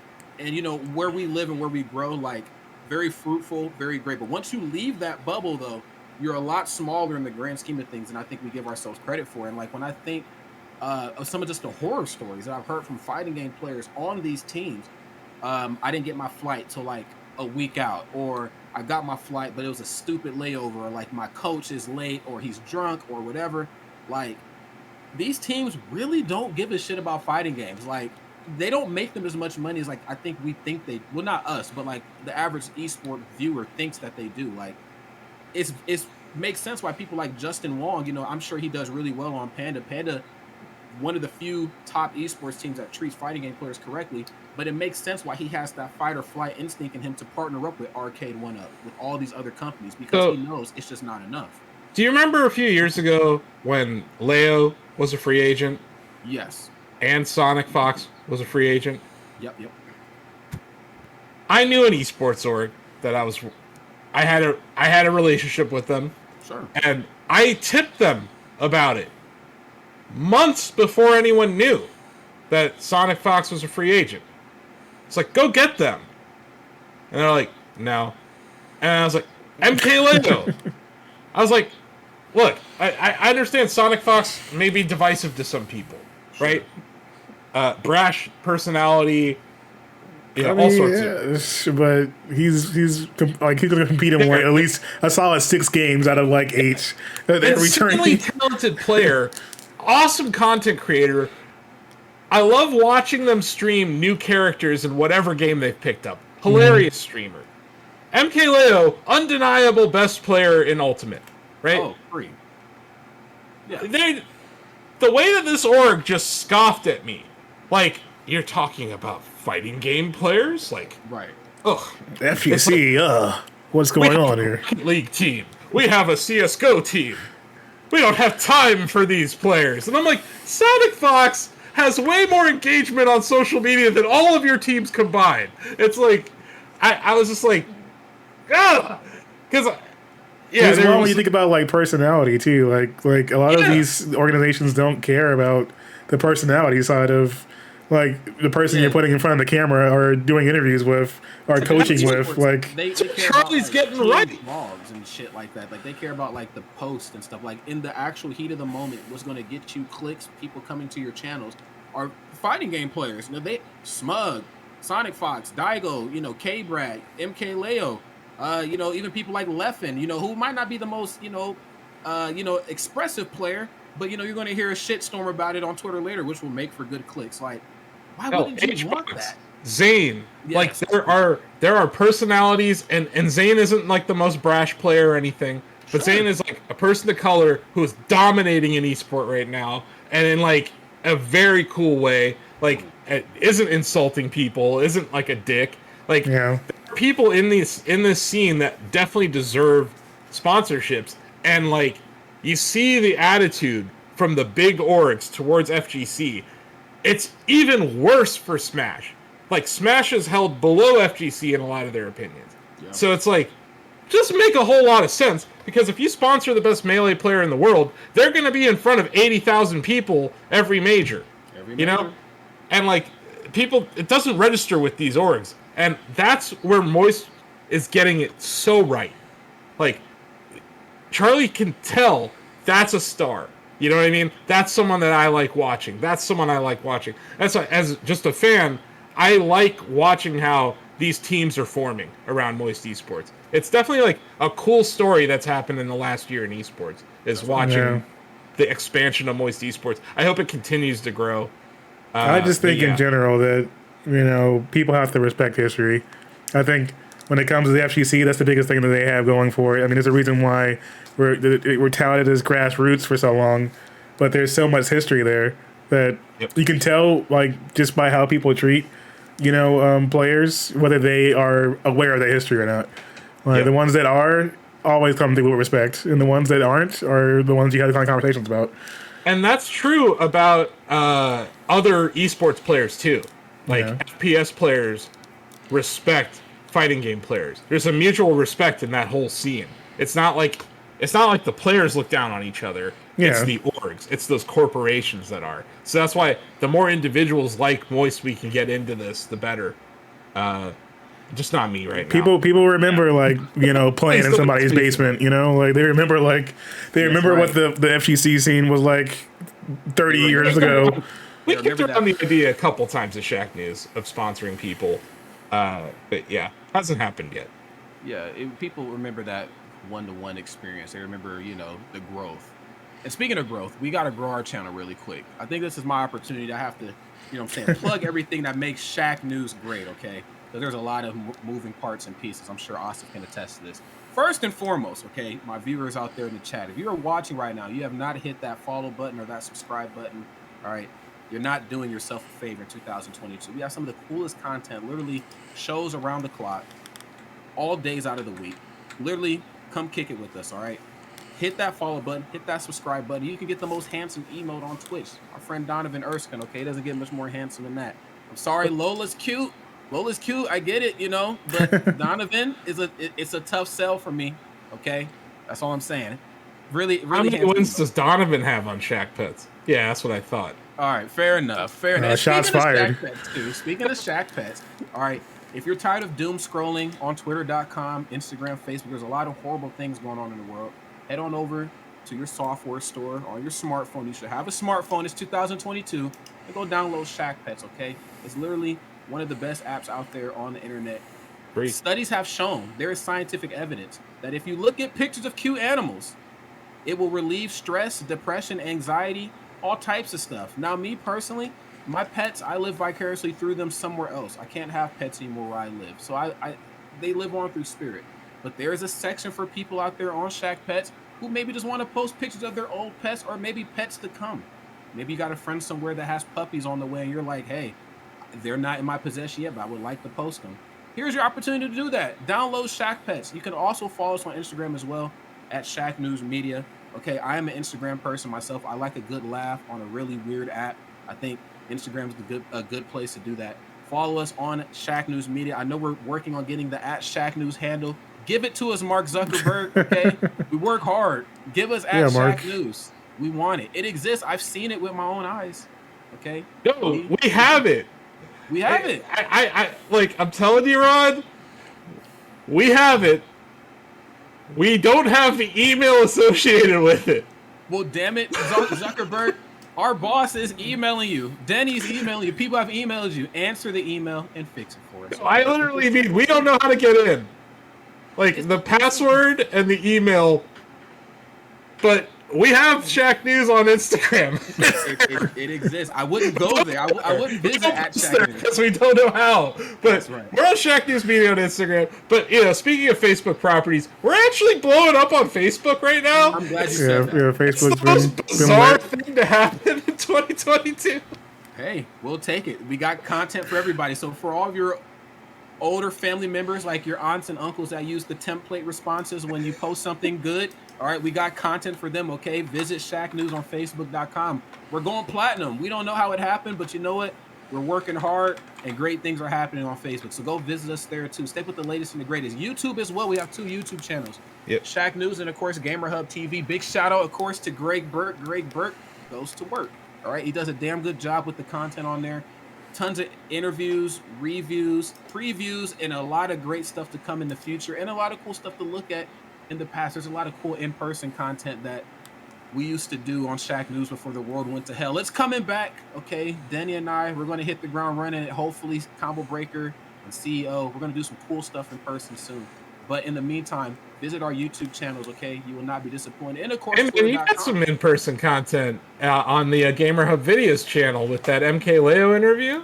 Yeah. That's right. I sounded like Fran Drescher met Steve Urkel in that interview, but you know what? I made it work. Okay, I was trying my hardest not to sneeze too. I was like, "Do not sneeze on the best player in the world. Do not sneeze on the best player in the world. Don't do it." And I held it. He would have got up and ran away from you. He would have pulled that mask up and bolted.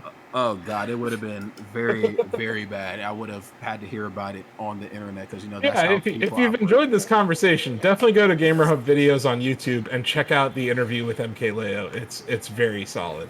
That's the first time we've had an MK Leo interview on Shacknews. That's a big deal. Hopefully, it's not the last one either. Yeah. And we also have another really good interview that I did with Thaddeus Cruz from Ludosity Gaming, one of the head honchos behind the wonderful game Nickelodeon All-Star Brawl. So that one did very well as well. So if you love competitive gaming, or if you just love gaming, if you love TCG, we do a lot of cool stuff with that. We retail therapy every 3rd Wednesday of the month. Big shout out to Blake Morris. He might be watching somewhere, but if he's not, go ahead and shoot him a follow any damn way. We do a lot of great content for all forms of gaming, not just video game, tabletop stuff, esports, you name it. You can only get the latest and greatest here at Shacknews. So do not miss out on what we got going on, okay? If you do, go over to Shacknews Games on YouTube and you can watch the VODs. Very true. Yeah. Very, very true. It's I think that's all the things. Yeah, and follow us on Twitter. Our Twitter game's pretty fire. Yeah, my Twitter game is. I'm trying to step it up. I'm gonna start doing like more Twitter video stuff soon. So I'm gonna definitely figure out ways to incorporate Shacknews into that. But the spiciest takes of all mediums, whether it's politics or stocks or whatever, you gotta follow Boss Man down here because it doesn't get much spicier than that. Don't follow me. That's what he says now. He only has like 30,000 followers. People follow this guy. No, don't follow me. That's it. Follow Shacknews. Follow Shacknews instead. That's right. If you don't follow Shacknews and you follow me, you're gonna see everything Shacknews posts because I post everything Shacknews does. But I was very busy on Twitter today, Rod. It was a very busy day in the stock market, so I was tweeting pretty rapidly. Yeah, but I don't know what any of that stuff means, but I'm like, Boss Man looks like he's having a fun time. So I don't know what that is. Like, I don't get it. If I was saying 52-week low, that's bad. That means the stock is the lowest it's been in a year. And if you go back and look at my feed today, it was a lot of that. And then I mentioned that Campbell's Soup hit a 52-week high. I'm like, I can't think of a more recessionary signal than everyone buying Campbell's Soup stock. I was like, we are boned. You know who's not losing money? All right, that's Wild Rift Championships. All right, they're going to be held in Singapore. $2 million on the line. My little Campbell's Soup, Rod. Yes. I didn't have a good way to transition. Campbell needs to get that sponsorship. Esports. That's right. That's a lot of Where's the Campbell's Cup at? My dad used to work there, by the way. Campbell's legit, man. They met at Campbell's Soup. It doesn't exist here anymore in Nebraska, but they met there. They found love in a hopeless place. They found love in a hopeless place. A lot of money to be found, though, in Singapore.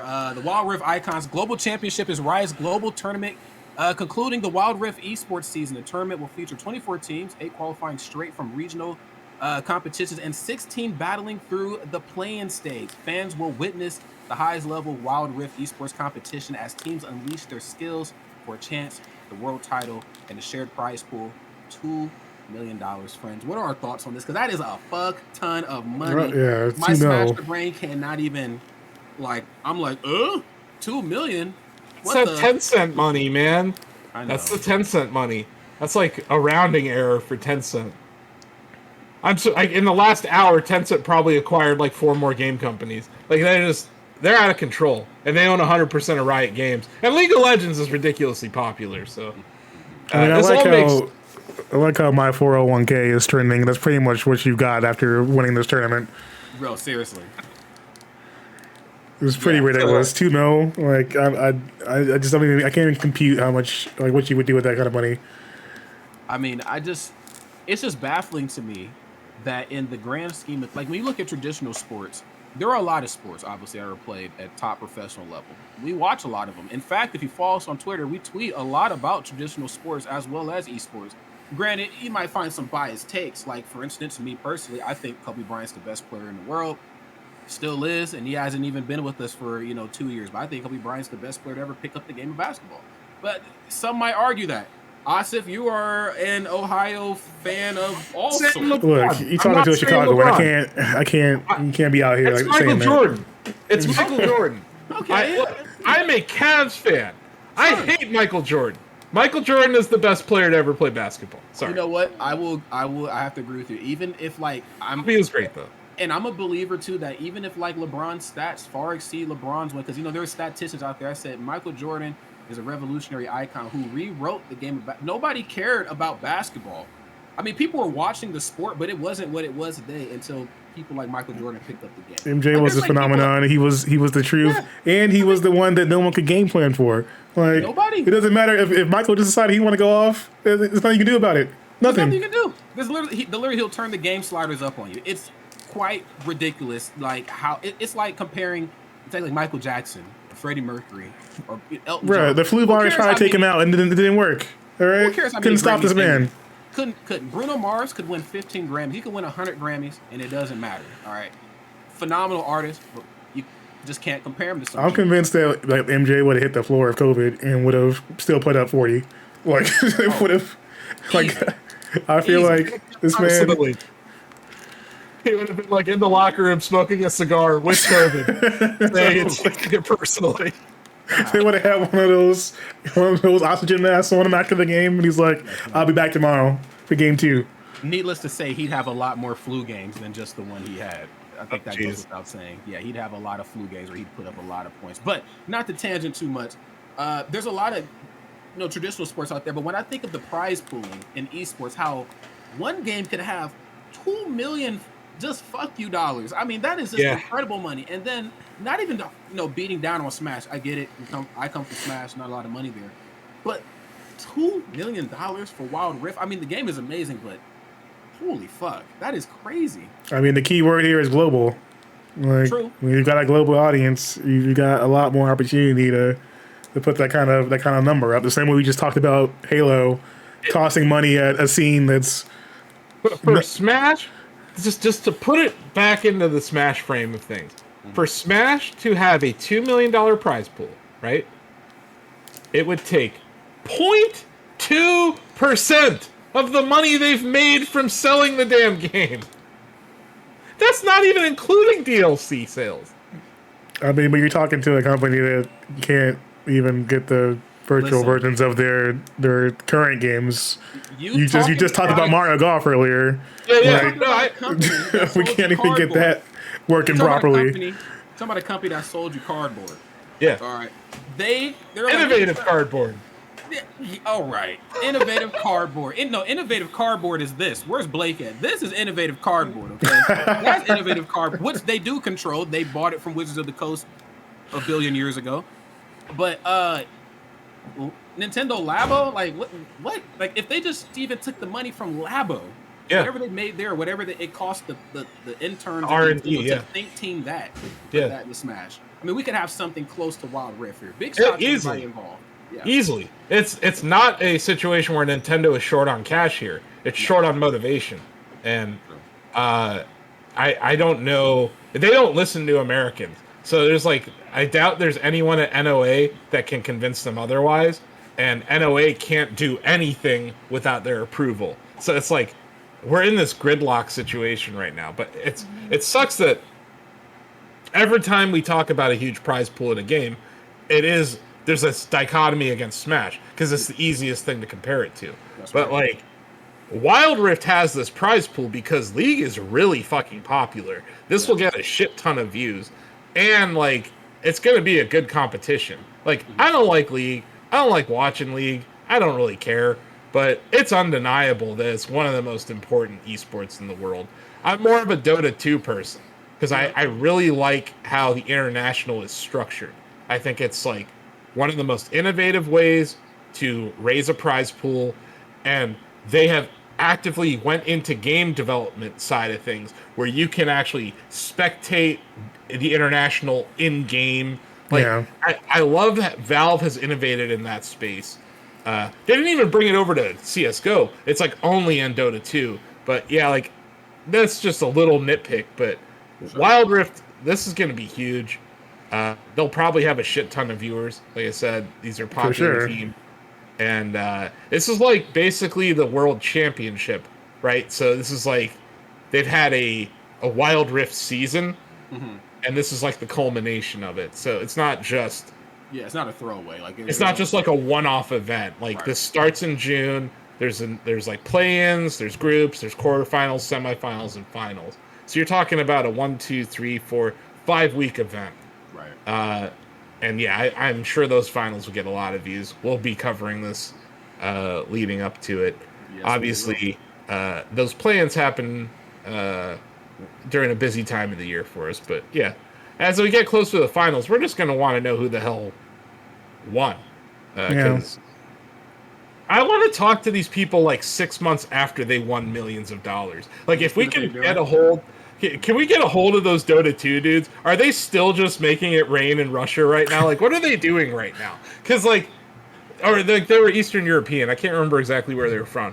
But, like, those guys made, like, it was like 7 figures or something? Like 8 figures each player? Like, that's not just... Yeah, that's what I'm talking about. That's where you start winning to that collegiate side. That's what I'm saying. You know, when it becomes, like, that's big business... You know, where you start getting those kind of connections, and then suddenly you got an NCAA type of situation going down, putting in that kind of money with a global kind of perspective. I mean, with the right regulation, you could get some serious scenes that are, you know, and coaches, like the value of coaching too in those scenarios for teams. Yeah, like a minor league for these kinds of leagues, it seems very likely because like if $2 million is what the pro leagues are getting. You could put in $2K for the college teams and probably get a decent showing, or $20K. You know, adding some sponsorship. You know, people want to put it in there with those. Yeah, because if this is like, I mean, assuming this like stream hits like over 60,000 people watching or whatever it's going to be, you know, you got a handful of sponsors are willing to pay for that viewership time. You know, it's I've seen league streams. They get 100,000 to 200,000 depending on what's going on. Yeah. Nothing gets as... this isn't Worlds. So Worlds is... it's not going to be that massive, but yeah. Worlds is nutty bananas viewership. So is the International. But you're right that it's tied to viewership, except in the case of Smash Melee. Yeah. All right, guys. Well, there's going to be a lot of viewers and a lot of eyes on that. Hopefully, there's going to be a lot of eyes on this next project here. Now, Denny actually brought this one to our attention. Team Fugitives, the bad boy of gaming, coming to Amazon Prime. Denny, give me your thoughts on this. I don't know if we've had very many esports-centric, really anythings to come to any form of television outside of like what we've seen on ESPN2 with Evo, occasionally Disney with Evo in top 8 in Smash 4. So it's like the Ultimate Fighter, but in League. I think so, and I think from what I'm gathering in the comments, is this scripted content? Denny, talk to me. What's going on with this? Yeah, so like it's a docu-series event, but it also is involved with Funny or Die apparently. So there's some like there's like a comedic element to the show. So I believe that there's still an actual team, but it kind of reminds me of like Dave or like one of those shows where it's based on like a real group, but there's also still like the drama and comedy elements to it. It's like the one guy fake, like the kid. That guy? The main guy? I think he might be. I think he might be like the one who's not actually the team team member. He's the work, and then like the rest of them are the straight, like like the straight guys. Actually, I think that's what's going on here. Yeah, it's very like the thing that makes it interesting to me is that it seems like Paramount Plus in general was taking more of a leap into the gaming aspect. I said Amazon, my bad. Paramount. Yeah, Plus. it's right. Paramount Plus. I will say the fact that it's on Paramount Plus makes me think it'll suck because they have missed so many times on that platform, man. Like we're talking about. I know we don't want to beat a dead horse, but I won't watch that Halo series. I'm good. Sure. I know that they showed Master Chief's face in like the second episode. I'm like, I'm good. They haven't shown Master Chief's face in like 80,000 different games, but we're going to do it in the second episode of this shit-ass show. It's like, okay, whatever. Well, I mean, to be fair, they did say that it's supposed to be a different universe than the video game side of things, which is at the same time, it's like, why would you even want to do that? But, you know. Everything's a different universe these days. Yeah, even like people who are saying that Picard isn't even that good this season, and like I don't know. I just think out of all the different streaming platforms, like I turn on Paramount Plus the least. I mean, the only thing that I'm willing to watch on Paramount Plus right now is Bar Rescue. That's they also do. That's pretty much all I'm going to put on because it's just the CBS All Access to me. Still, it's just CBS. That's all I see. South Park special events are on there. So the pandemic special, the vaccination special, post-COVID, and post-COVID, the return of COVID are all on there. That's the reason I got it. But I use my brother's account. It's just one of those things where it's like, okay, I can get the free trial, whatever, when the season comes out, or something else comes through. Like, because I would watch like Star Trek Discovery when a new season would come through, or whatever. But it's like they're in that early stage, the same way that like Peacock is and some of the other streaming services, where like plus the pandemic being what it is, where production slowed down for a lot of their projects.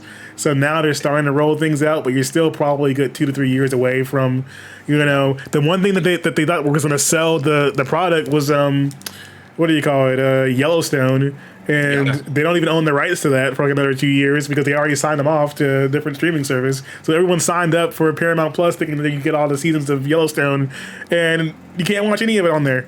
Not one season at all. They're all on Peacock or whatever for the next 2 years.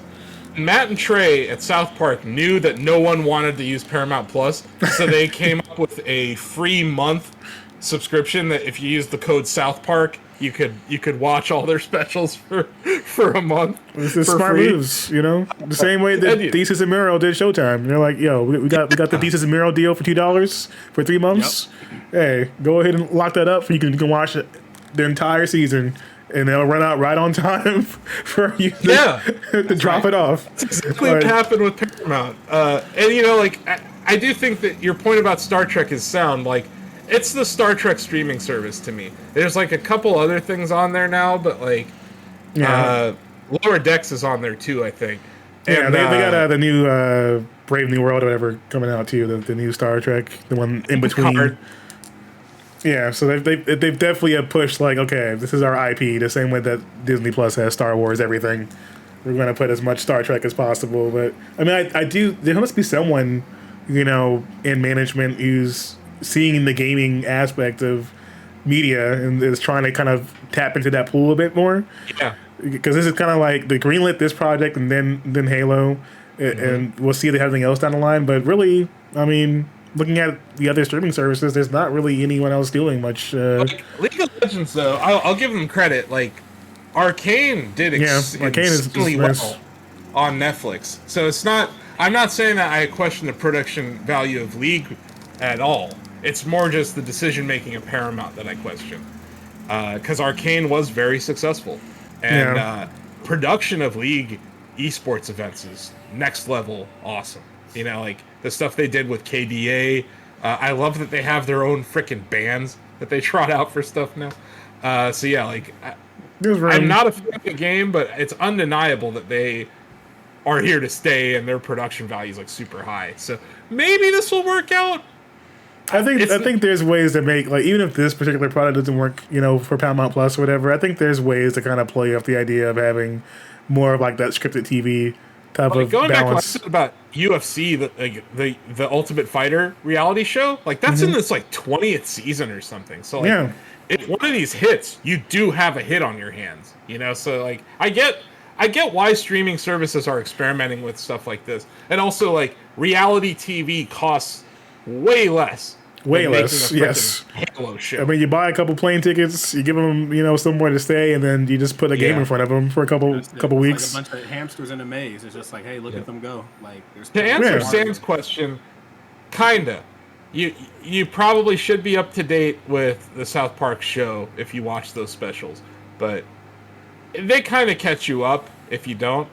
But yeah, you should at least watch the specials in the right order. I think South Park still has like an active YouTube too, so like they have a lot of clips from like the big moments from different seasons. And social. Also, SouthParkStudios.com. I think you can stream some of their stuff there. They're also... Matt and Trey are geniuses. They have a $500 million deal for their stuff to stream on HBO Max through 2025, and then they also have a deal with Paramount Plus. Talk about spreading your content across two platforms. Kind of what we're seeing with League. Milked it strongly. The same way that there's a deal, like there's a freaking fight for The Office every two years. Yeah. Like Everybody wants The Office. Yeah, because it's people's comfort show. Like, I have not signed up for Peacock. They're not going to get me to. Like, I don't care about WWE, and I watch the Dan Patrick Show and Rich Eisen Show for free because those are free on Peacock. I think the free Peacock is good. Like, I like that there's a free option. Yeah, I mean, this is tied to Xfinity, so, any Xfinity user is going to get that free package. I don't think that there's enough meat and bones there for anyone to pay for that, unless you're on the wrestling side. Fan. Yeah, like if you're a WWE fan, it's a no-brainer. The $5 or whatever for a pay-per-view would be, it's nothing in comparison to having to pay for a premium live event every month. And it's a decent value. On that end, I think that's fair. It's super weird, though, because SmackDown airs on Fox. Yep. Yet it streams on Peacock. Yeah, they got that live portion of the show that's tied to Fox. And Fox also was like big on, look, we will take any superstar from either brand if we want to. And if you don't put so and so on our show, we're gonna have some problems. So you start seeing more like quote unquote big names showing up that haven't been around for a while. Like as soon as like Sasha was on The Mandalorian and stuff like that, they're like, she better be on TV in like 2 weeks. We don't have any more time for you to be having her bouncing around, or disappearing for a couple weeks or whatever. Like we want Sasha Banks on here as long as the Star Wars is airing. She better be showing up in some matches every week. Moving forward, I'm all for more Sasha Banks on television. You will not hear me complain about that. At least she threw out a pitch this weekend. Nice. Yeah, she was at a game. I think can't remember which one. I think it might have been the Yankees or something like that. Right. Well, for our last feel-good story, really quick, because I know we're cutting it just a little close. I just want to touch on this really fast because the guy in me that used to be a teacher before my friends at Shacknews stole me away from the kids. So actually, I stole myself away, but.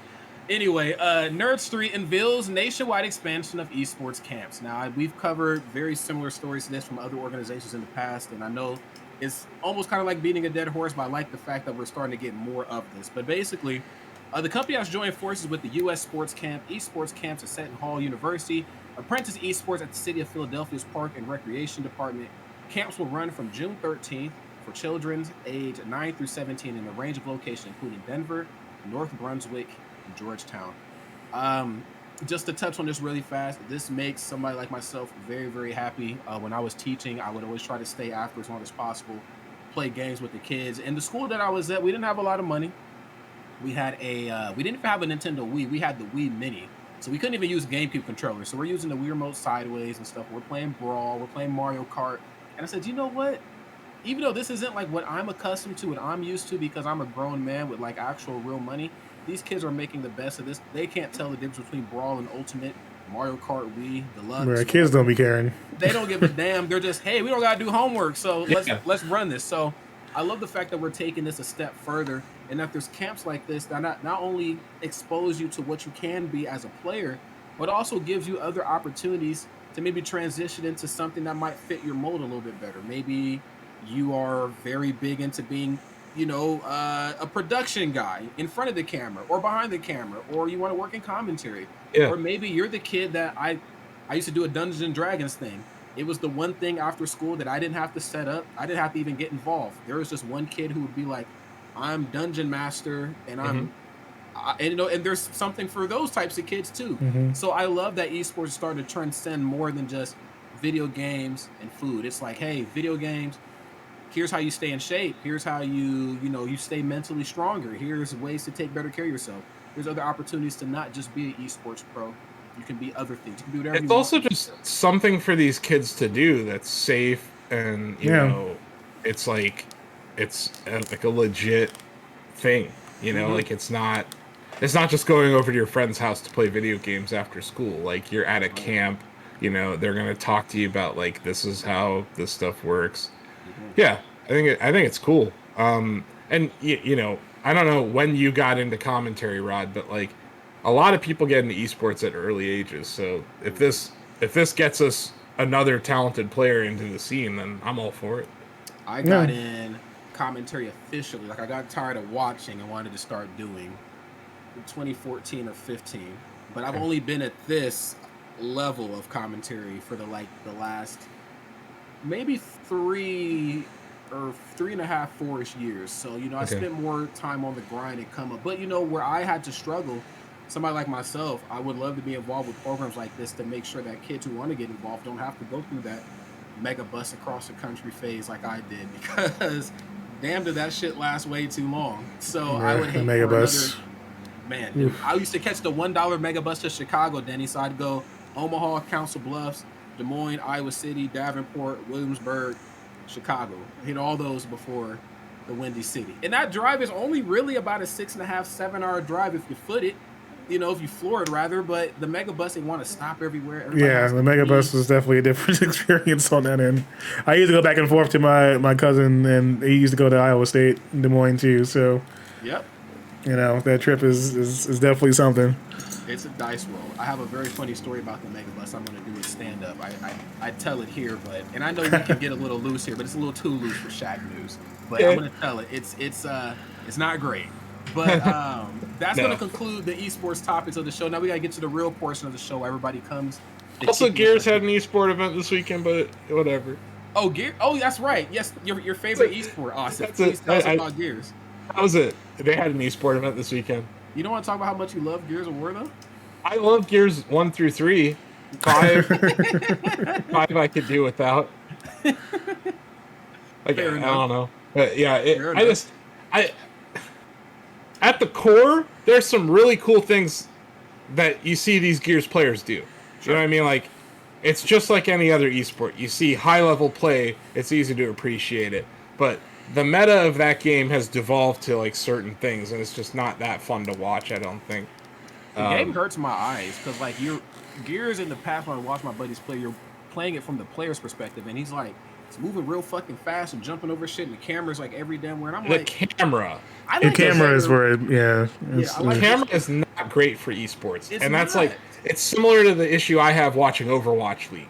Like, it's just like, whoa, you're like going all over the place. And in an FPS or a shooter esport, you have to jump from different perspectives. So it's like, that game would really benefit from having a good spectate mode that like was like kind of like Rocket League's. But yeah, I just wanted to mention that it did happen. I don't even know the results because I watched it for like 3 minutes and I felt the same way you do. I was like, oh, this is gonna be a headache. And then I was like, I can't do it. It was after, my Sunday afternoons, I'm going to watch esports. So, like, most people are watching the NBA playoffs. My team sucks, so it's not in the playoffs. I'm not watching. I don't care if Steph Curry's awesome. I don't give a shit. So I'll watch. I threw on Gears Esports, and I was like, yeah, I'm done. But yeah, that's it. That's our esports coverage for the week. That's right. Well, let's get into Sauce Talk and some brighter news, because my team's not even in. I'm a Pistons fan, so hey, get your laughter out after the show. But I do Detroit? like How did that happen?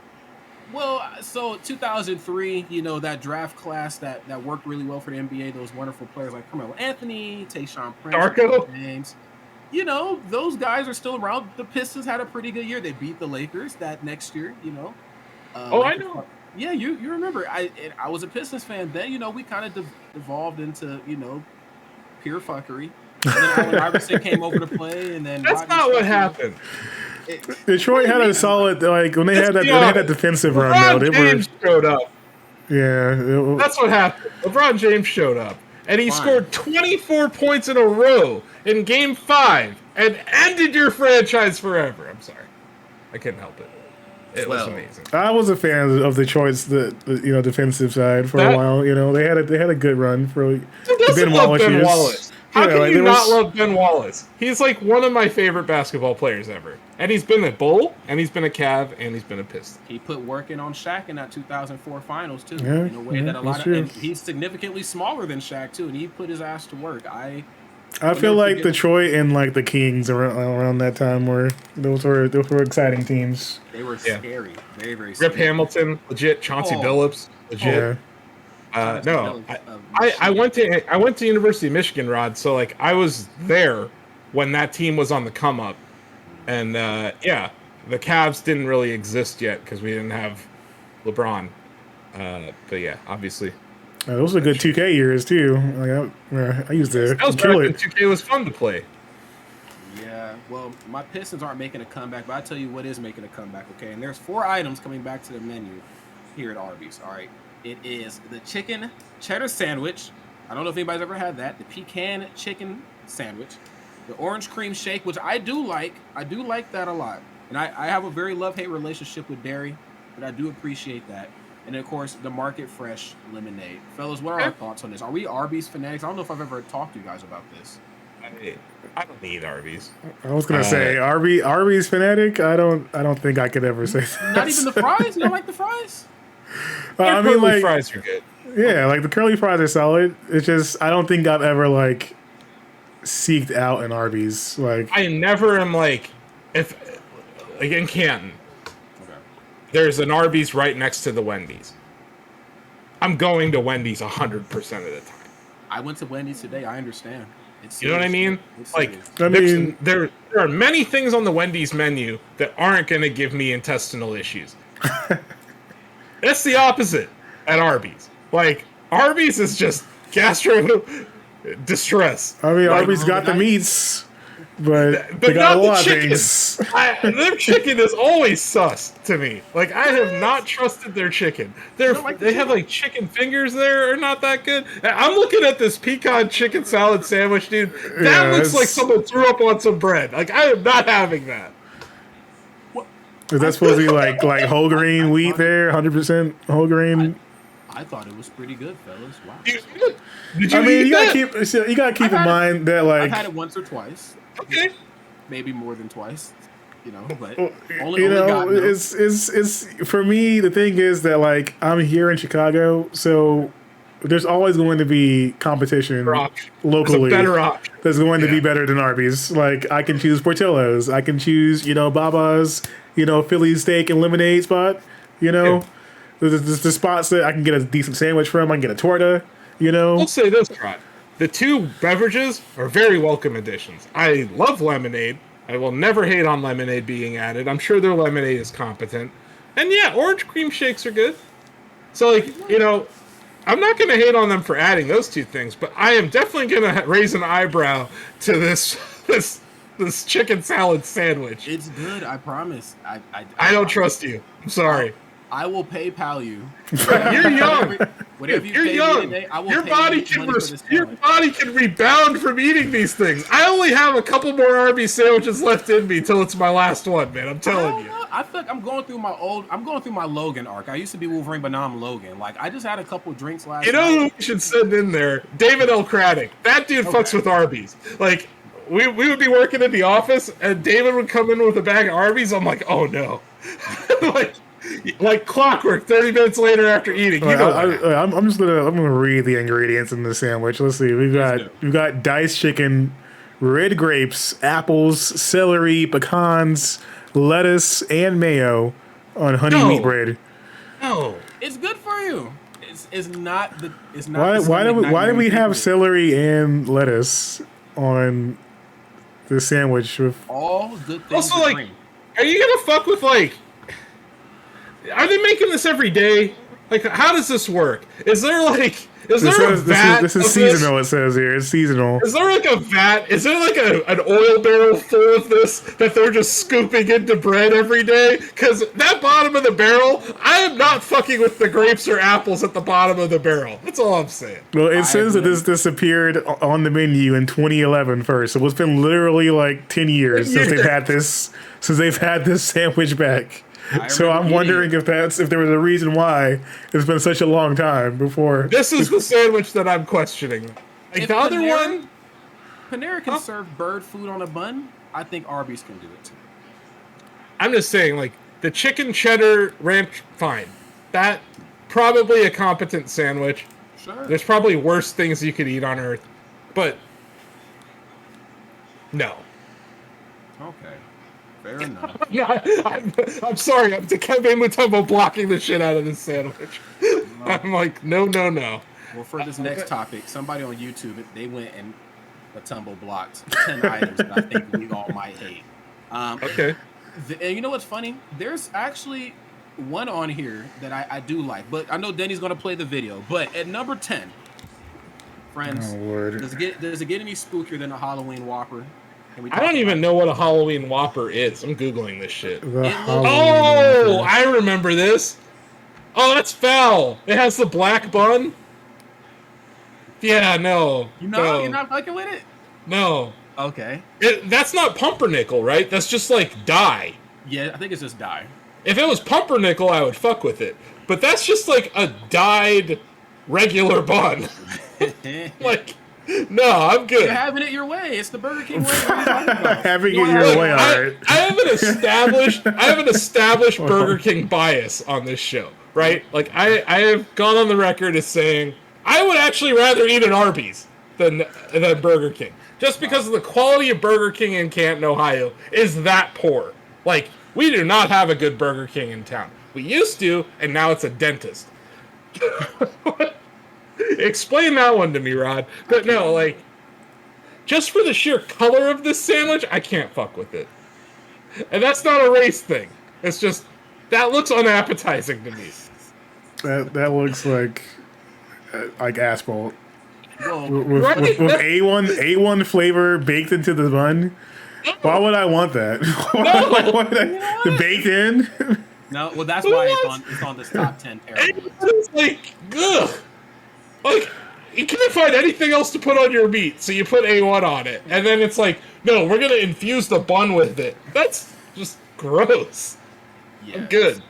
It's not good. It's going to send you to an early grave. I think that's a very, very interesting precedent for the rest of this list, though, because that's a really bad sandwich to begin with. Well, number 9, I don't think is much better. So we have the Krispy Kreme Sloppy Joe.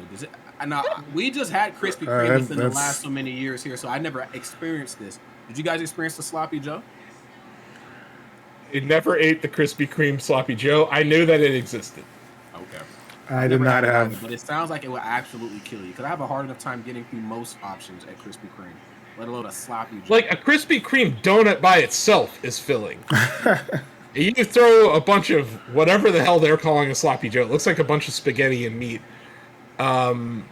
No, you can't even trust people with Sloppy Joe in general. Like a lot of times, like adding a donut into that scenario sounds very scary. Very true. It just doesn't sound like it would taste good. Mm-hmm. Like that just seems like a lot of different flavors. Like usually Sloppy Joe like overpowers whatever bun it's on, right? It's just like, and it's really soggy. So like your bun ends up getting just dripping in red sauce or whatever. So yeah. Bobby Hill, I feel you. Yeah, okay. Is this worse than the Halloween Whopper? I mean, I don't know. I would put the Halloween Whopper. I think it is. No, I think the Halloween Whopper is worse than this, because if nothing else, I'm just like, it's bread and meat. I can turn my brain off and just destroy this thing. But the Halloween Whopper, that thing is going to kill you. There's just no ifs, ands, or buts about it. I don't know. This might be worse depending on what kind of Sloppy Joe you're getting, because if you're getting one of those like one of those like lunchroom sloppy joes where it's like got a sweetness to it or something, and then you got like this cheese on the donut. Like, man, that would be. I'd gag on that one. That would be a little too much. It comes down to the quality of the meat and the cheese. Because if it's like government grade, cheese, like that combination. With heated glaze, like donut glaze in the mix, that would be. If it's lunchroom quality with a donut, I would hurl. I could actually eat the Halloween Whopper and not want to hurl, I think. I don't think I could handle it. This next one, though. Yeah, what about the Red Ramen Burger? This is a play on the word Red Robin, right? Yes. What is going on there? What is that? Is that shrimp?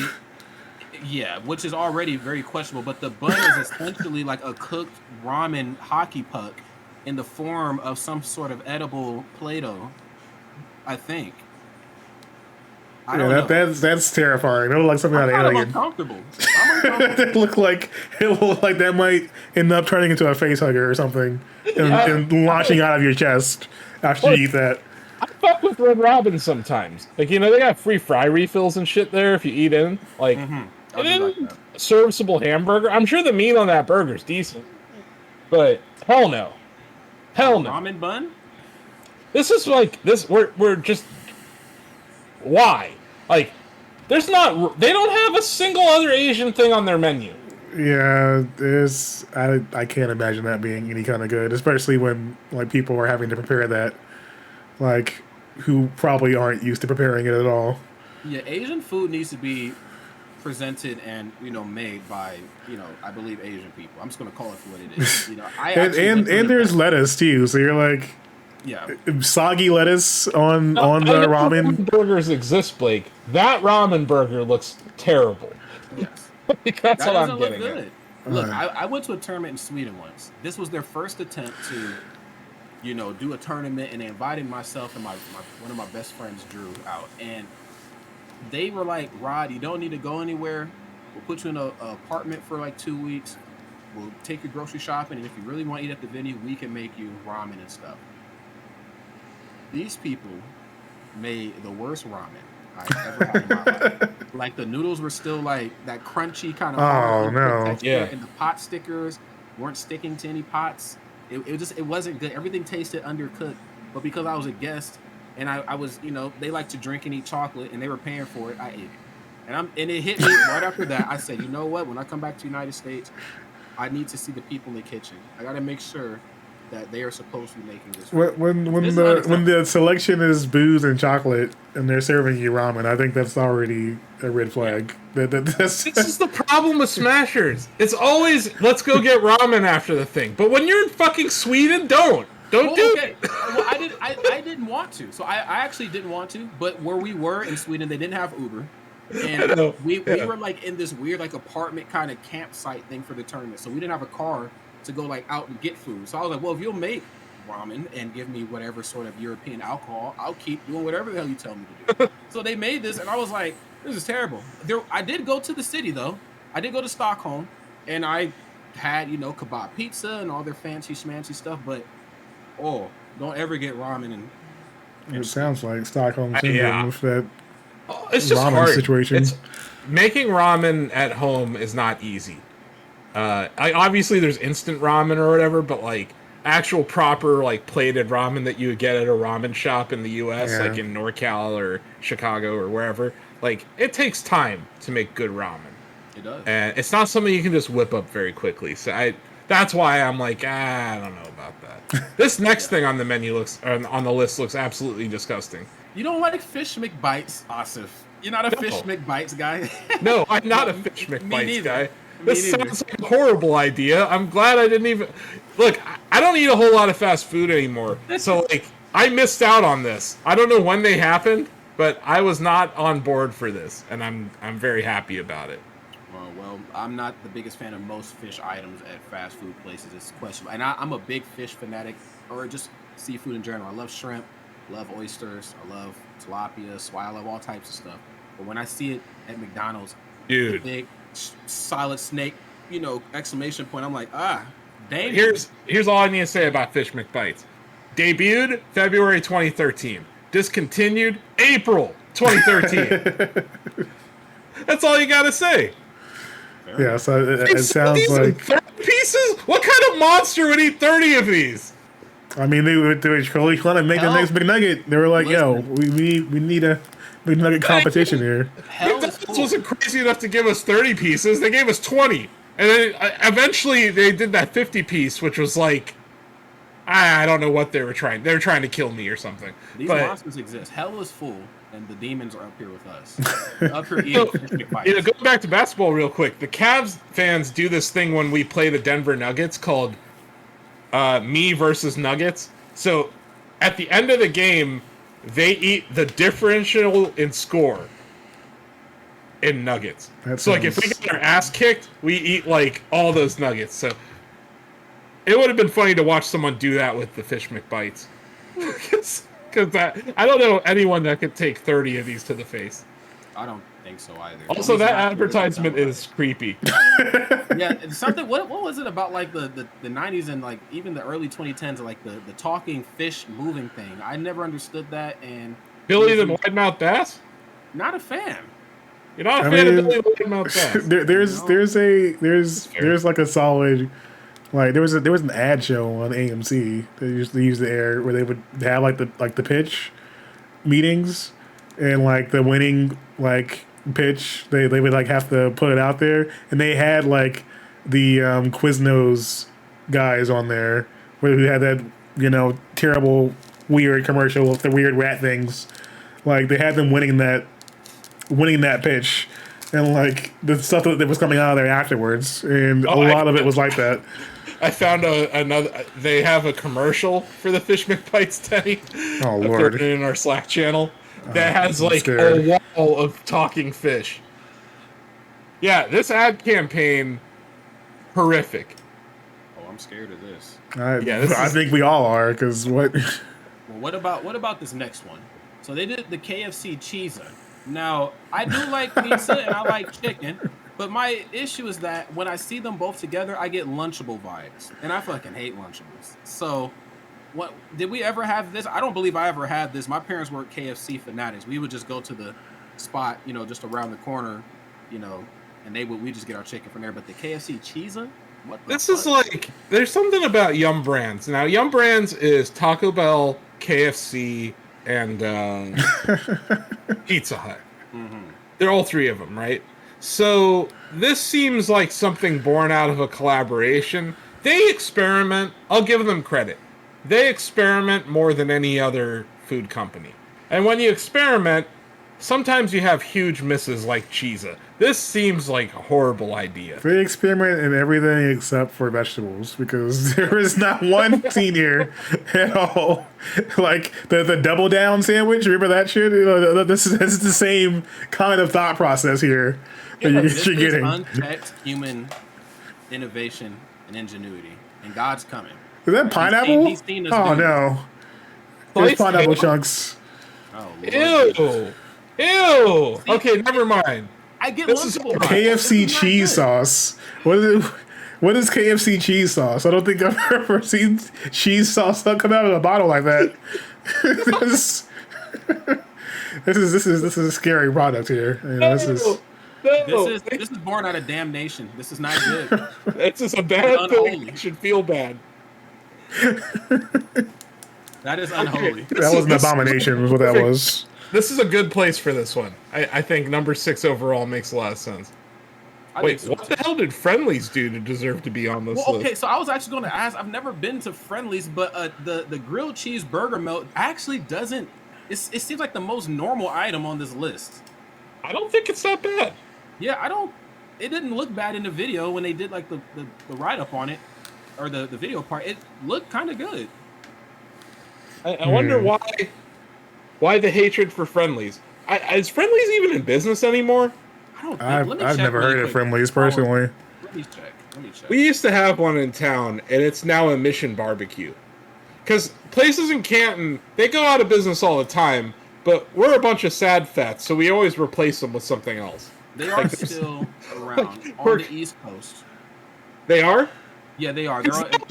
that was the spot to get dessert, man. Like, they had awesome, like, sundaes and stuff like that. But I would never go to Friendly's for a sandwich. The closest one to me is in Bensalem, Pennsylvania. Where? I have no idea. It's like Central PA. Wait, what is this? What is this quote from ABC News? Fuck. Death on a bun? Wait. Oh, so it's bad because of how bad it is for you health-wise. Huh? That I could get behind. I could actually understand that. It's not the kind of thing people should be eating. In fact, it's the kind of thing the Surgeon General says don't eat. Shocks health advocates. Okay, so the entire burger meal with fries tips the scale at 1,500 calories, Good Lord. 97 grams of fat, and a ridiculous 2,090 milligrams of sodium. Oh my god. So that's the problem. Bacon and blue cheese? That's not what the rest of these things were about. This is the only time they've mentioned like the health aspect of it. Have you noticed that? It's a little unfair. I think it's a little unfair. Like this probably. did you see this thing? Like, there's like a full patty melt on top, it's each. 2 patty melts. Yeah. It's like that is ridiculous. You turn the patty melt into a bun. And they put the meat. Oh man. Wow. This is honestly. The amount of butter content, I imagine, just like flowing out of that burger, out of one bite of that. I just feel like some of these earlier ones. To eat such a thing anymore, but back when Friendly's was in business in Canton, Ohio, I would have fucked with this. It looks good. I'd eat It look that bad. Yeah, I feel like it's a little unfair for like them to take the nutritional route on them and then give the Halloween burger a pass. Like the Halloween burger is probably so terrible for you and just terrible tasting. It's probably number one. Yeah, that's not fair. But then again, like Burger King barely uses meat, so it's probably less fatty. I guess, nice hangover food. 2,090 milligrams of sodium really put it over the top. That's for me. ridiculous. You're just trying to kill people. Yeah, that's out of control. That's like instant blood pressure rise. Well, what about this next one? I don't think that this one even deserves to be on the list. The Captain Crunch Delights, like the bites from Taco Bell. Now, I've only had these once or twice, but I'm like, these were actually kind of good. This isn't the list for them. Did you guys ever have that? I have not been to Taco Bell in a time when they've had Captain Crunch anything, but that sounds like a scenario that I don't think my stomach would be happy about. What is that? Is that like some kind of cream? Yeah, it's like a frosting on the inside, like probably It's like a donut hole that's filled. So a Captain Crunch Twinkie. I'm trying to find these ingredients because I'm like I would like to know more. Okay, so Taco Bell unleashes Captain Crunch Delights nationwide. Unleash is a key word there. I'm out of the. I'm allergic to cinnamon. If you guys want to kill me, you found out how to. But yeah, found your kryptonite. Cinnamon sugar coated Cinnabon Delights, and then they're like cut with a coating of Captain Crunch Berries cereal. Oh, so that's how it gets that red color. It's not just Captain Crunch; it's the Crunch Berries. And then it's filled with creamy cereal milk. It's put in quotation marks, which I really am not okay with. So I'm not fucking with this at all, Rod. So you ate these?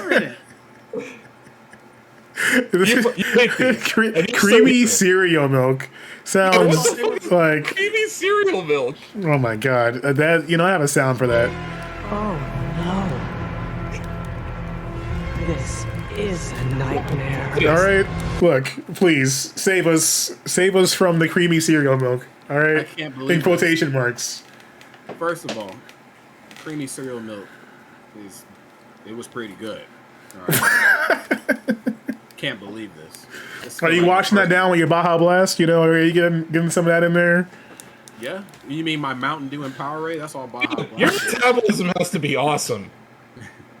Cause how you eating like this? Well, I haven't had it in a long time, but when it was available, I was like, okay, this is not bad. I like Cinnabon and Captain You were Crunch. young. You were younger. Younger. Yeah, I'm not saying you're not young now. I mean, you were younger. Yeah, I was younger. You know, so when you're young, you got an iron stomach. You know, you can eat a whole bunch of stuff. Sure. I was like, this is. I mean, I used to run through boxes of toaster strudels at work because our mall was connected to a Target. So I would just eat bullshit. But I was like, this actually. I mean, but I could see the toaster strudel vision. You know, now if it was like just toaster strudel cream inside of a giant crunch berry, then I wouldn't be down for that anymore. But like this is, you know, what this reminds me of. It reminds me of what Dunkin' Donuts is doing right now, where they got these cornbread donuts that they've started rolling out, where it's just they have seasonal cornbread donuts that are cornbread, just with like glaze. I'm getting the same kind of vibe from these. These don't look like they're. I think this is in the wrong place on the list. Like I think so too. Like I would. That like. There's no way that these are worse than the Hollow Whopper or the Hollow Whopper or whatever the hell that monster. If it should be in the top 5. Like it's not 10. This could be at 10. Yeah. If it didn't have the milk cream in there, then I would agree. But I think about that factor, and it brings it down. It brings it down the list for me because that's a little. I'm thinking about like ordering food from Taco Bell and then getting these as like a dessert, and I don't see it sitting well with the rest of my choices. Yeah, just take the cinnamon twist. That's the safe route. Yeah, I think that would be the better option. Well, so Tim Hortons had some. We got to power through these. Tim Hortons, one giant Buffalo Crunch donut. Yeah, so they drenched. It looks bad. It's a spicy yeast-based donut drenched in buffalo-style chicken wing sauce and covered in kettle chips. That's enough. That's all we have to say. That's fucking gross. Shame on you, Tim Hortons. Not a fan, I see. Tim Hortons. Does Buffalo Latte sound good to you, Rod? Does it sound like something you want? You want a little? It does not. And I actually like Tim Hortons a lot. Sometimes you need to just not put wing sauce on something. Not everything needs to be wing sauce. This isn't even wing sauce. It's like wing dust. It looks like. I'm American. I want wing sauce on everything. No, the dust is the crunched up kettle chips, Denny. Oh. So it's a mix of crunched up kettle chips and freaking chicken wing sauce. This is like it looks like flaming hot dust. We could trace back our timeline to one of these food items, and it would explain everything that's happened since. Like Trump getting elected, everything that happened last week, the Cavs beating the Warriors. It's all she's drinking like it. Tim Hortons. She's drinking. Wait, this is a beverage? It's a beverage too. Oh god. What? This looks like some Fear Factor shit. No, it's gonna be like for your next challenge, you have to eat both of these as fast as possible. Wait, how is it a beverage? I mean, they got a latte. No. Yes. Is there any other video of this lady, or does she not exist anymore after? I think she passed away. I think that she might be gone after trying to drink one of these. Death. Yeah, she died a chickeny, horrible death. Like she didn't, despite the healthcare in Canada, I don't think it was enough to save her.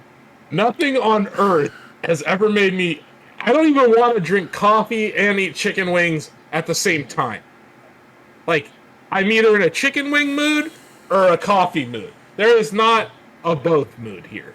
If you needed to shit your pants, like on command, like for a competition, you know what you need to do. I'm going to Friendlies because I'm just going to off myself with that sandwich.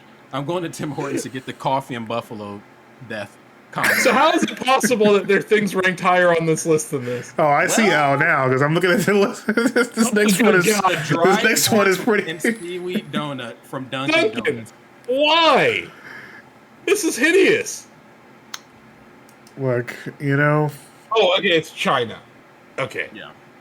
I feel like clearly there's a reason why. Like, did they not test these things, or is it like not a? Does that phase just get skipped? I don't understand. Like, I think they're like treating their early adopters as like R&D testers. Because there's some people out there that are like, hey, new item, I'm going to try it. And also, like, people like pork in China. They just do. It's used look in at a lot that! of dishes. Like, there's a lot of pork dumplings and stuff. Yeah. So, like, maybe there was a market for that. And then sprinkled with seaweed. I like seaweed. I actually buy it from the Asian supermarket around the corner a lot. Very good for you. Yeah. I like pork. You know, I probably shouldn't be eating it, but I do like pork. And I also like donuts too. Living in tri-state forced me to like donuts. you know what I don't like? I don't like the idea of pork from Dunkin' Donuts. Okay, I don't like the idea of that at all. But I don't like it, Danny. I'm actually afraid. Wait, what if I told you it was dehydrated pork? That sounds even worse. It does, actually. You know, the ad with the seaweed is also dehydrated. Yeah, you know, get a little nice combo. You see how it's like a regular donut, which is just like, you know, a nice seaweed glaze with that nice combination there. That's pretty much what you're expecting from this experience. I can only imagine someone working at Dunkin' Donuts pulling out some fresh dehydrated pork from the freezer, you know, whipping that up to put on some glaze to make your donut hot and ready. Okay, And the last one on this list is a Long John Silver. Okay, it's Long John Silver, Big Catch Meal. Now, I like Long John. I'm confused as to how this became number one. Why people dunk on Long. I mean, it's not like your local fish joint. It's not your local bodega, you know, type of fish. But I'm like, how did this end up number one? Wait, does it say sour cream? I believe I'll so. tell you how, Rod. 33 grams of trans fat. All right. So that's just... Okay, so the big meal, the Big Catch meal comprised of fried fish, hush puppies, onion rings, has an astonishing 33 grams of trans fat, the most powerful promoter of heart disease in the food supply. On top of that, it has 19 grams of saturated fat. And 3,700 milligrams of sodium. Good lord.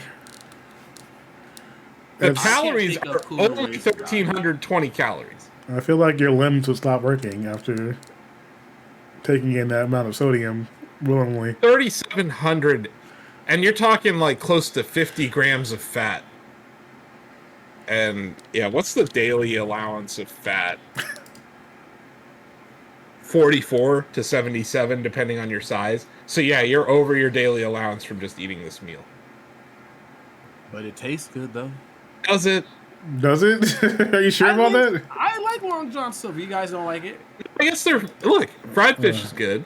Onion rings are good. Hush puppies can be good. So I could see how it would taste good. But yeah, they fry the shit out of everything there. And that's bad for you. Not everyone.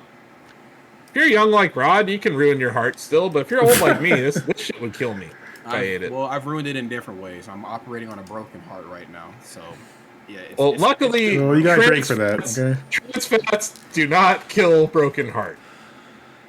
All right. But old hearts, yeah. But no, I feel you, Rod.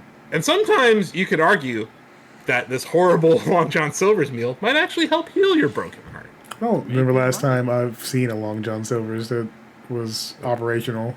Yeah, we haven't had one in Canton for a very long time. And once again, it's been replaced by another restaurant. That one being a Firehouse Subs. Oh, well, Firehouse Subs is pretty good. Yeah. They're okay. It's in the sandwich district over by the office. Like, it's just a whole strip of street. Like, just everything on the street is a sandwich place. Yeah, so we got Mr. Submarine out here, so, you know, Well- Firehouse Sub doesn't really need to be around that spot. We got, like, Jersey Mike's has been making, like, a big play here. There's been a bunch of those added. We're, like, super late into this show. We are. we are Sorry. into Steve Tendo's time slot right I had one more thing of sauce, but we can skip it. It's just FaZe Clan making Ghost Gamer Energy jargon for people to chug. It's not in anything important. The real important news, though, the Shacknews chatty friends. Am I wrong there? I mean, yes. Right. Cortex is the news. Chatty, you know, it's a thing. It's been around for a long time. All right. But yeah, I'll try to our hype it users. up. Okay. I'm the worst hype man for this thing. Yeah, Shacknews Cortex, we declare a winner every day, every week, every month, every year. And it's based on our gamification engine that we introduced back in 2020. We launched Shack Pets last year, and that has increased the gamification. You can gain points by voting on pets, doing all sorts of things. We talked about that before. 8 Mikey won. He always wins. Mad Dog won the chatty for the week. And yeah, the top of the list was full of some very strong competitors. Two of our staff members, Morgan and Greg Burke, showed up in, I believe, the top 5. I ended up there somehow. I think it was mainly because I have a lot of images on the platform that get challenged, and if you're dumb enough to challenge Lola, you're probably going to lose. Every time you lose to Lola, I get 420 points. So yeah, I put up 109,000 points last week. 8 Mikey won with 423,000 points, though. We had a couple close days in there, but 8 Mikey just has a lot of images on the platform. He also does a lot of challenges, and he does his votes. It's as simple as that. If you have, I think he has something like 98 images on the platform right now. So that's like around cranking 8%. Them out. And they're all adorable pets. But yeah, we had Axeman show up. I like to see some people who show up on the top 20 that may not use Shack Pets at all. So Axeman, one of our mods, was there. Mad Dog obviously coming in at 19. But yeah, our buddy Tense was there at 15. Rumpo in at 7. My brother was in there at 12. If you ever see Foofer McFooferdin on there, that's my brother. But yeah, it's another good week at Shack Pets. I think another cool thing happening at Shack Pets outside of the gamification engine, the latest pet screen. People just want to be the latest pet. So it's incentivizing people to upload images. I think that's fun and cool. We're still seeing people get to know the new button format that we shipped. All that's great. But yeah, download Shack Pets. It's free on Android, iOS. We have another update coming this month. I'll have a meeting about it next week. We'll see when it will ship. But we added a filter to the results screen, so you can, like, if you just want to see dogs or cats or whatever, we're going to bring that to the challenge screen, the vote screen, and the latest pet screen. So it's funny, like, there's literally one picture of a bunny on the platform, so you can, like, filter for bunny and you can see it really easily. Or, like, the skunk, you can do that too. But yeah, there's some people who hate cats, there's some people who hate dogs. We're just going to make the app more accessible to those people. But yeah, get in there. It's free. Yeah. Free to use. Like pets, edge pets. And yeah, just one last, very short mini sauce talk from me. I ran out of THC-infused lemonade this weekend, so I actually tried Purple Nurple from Wellspring Fields. It is like the grape drink. I don't know if you remember, like, in like the cafeteria, seeing like that big old jug of purple. It basically tastes like that, but it was carbonated, which I thought was weird. I try to drink these beverages rather quickly because the faster you imbibe the THC, the faster it hits you, right? When it like settled and it wasn't fizzy, I thought this drink was delightful. It tasted really good. I will say that, like, the smell of it. Have you guys ever had like cough medicine or something that's like purple? Yeah, it has that weird. It has that scent to it, and obviously there's THC in there, so it is medicinal. It kind of covers up the smell of THC and the taste of THC, but right when you pour it, it's very pungent, and it's also like effervescent. Like there is a lot of bubbles to it, which I thought was kind of weird relative to what I normally drink, which is lemonade. Ingredients, yeah, sugar, water, THC, purple. But yeah, I'd give it an 8 out of 10. Like I wouldn't say it's the worst thing. It wasn't a waste of money, but like it was an acquired taste, and it might be one of those things where I liked it more when it was flat than when it was bubbly. That makes sense. But yeah, there's your quick review of Wellspring Fields Purple Nurple THC infused elixir. And I'm gonna just try to get. I'm out here angling for a Wellspring Field sponsorship, guys. That's really the goal of this. And you guys heard it first. I think that's going to conclude another episode of Wide World of Electronic Sports here. Before we go, please shoot us a follow, shoot us a sub button. Okay, we got the most handsome emote on Twitch. I can't stress it enough. Of course, download Shack Pets. If you got a smartphone, head over to that store, download it. Check us out on YouTube as well. Multiple channels. All right, reviews, previews.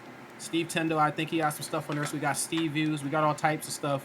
Go check that out. Facebook.com. Tell your great aunt and your great uncle and your grandma that we're on there as well too. And we're popping off. Okay, they can leave all those template responses. The Nigerian princesses love us there. They love us. They love us.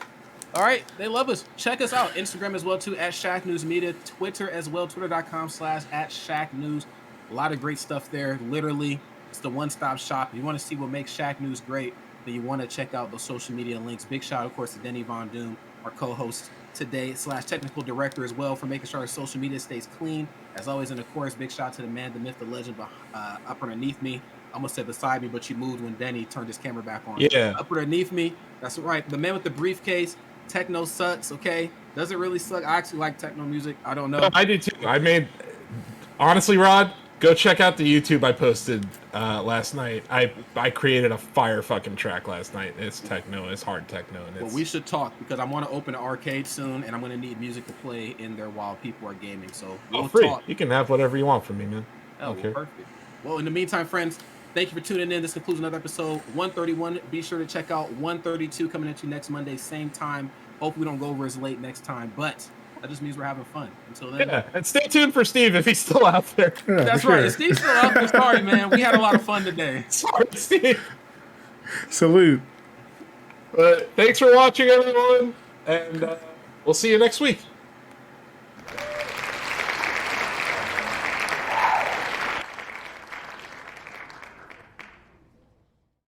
Just get away from us.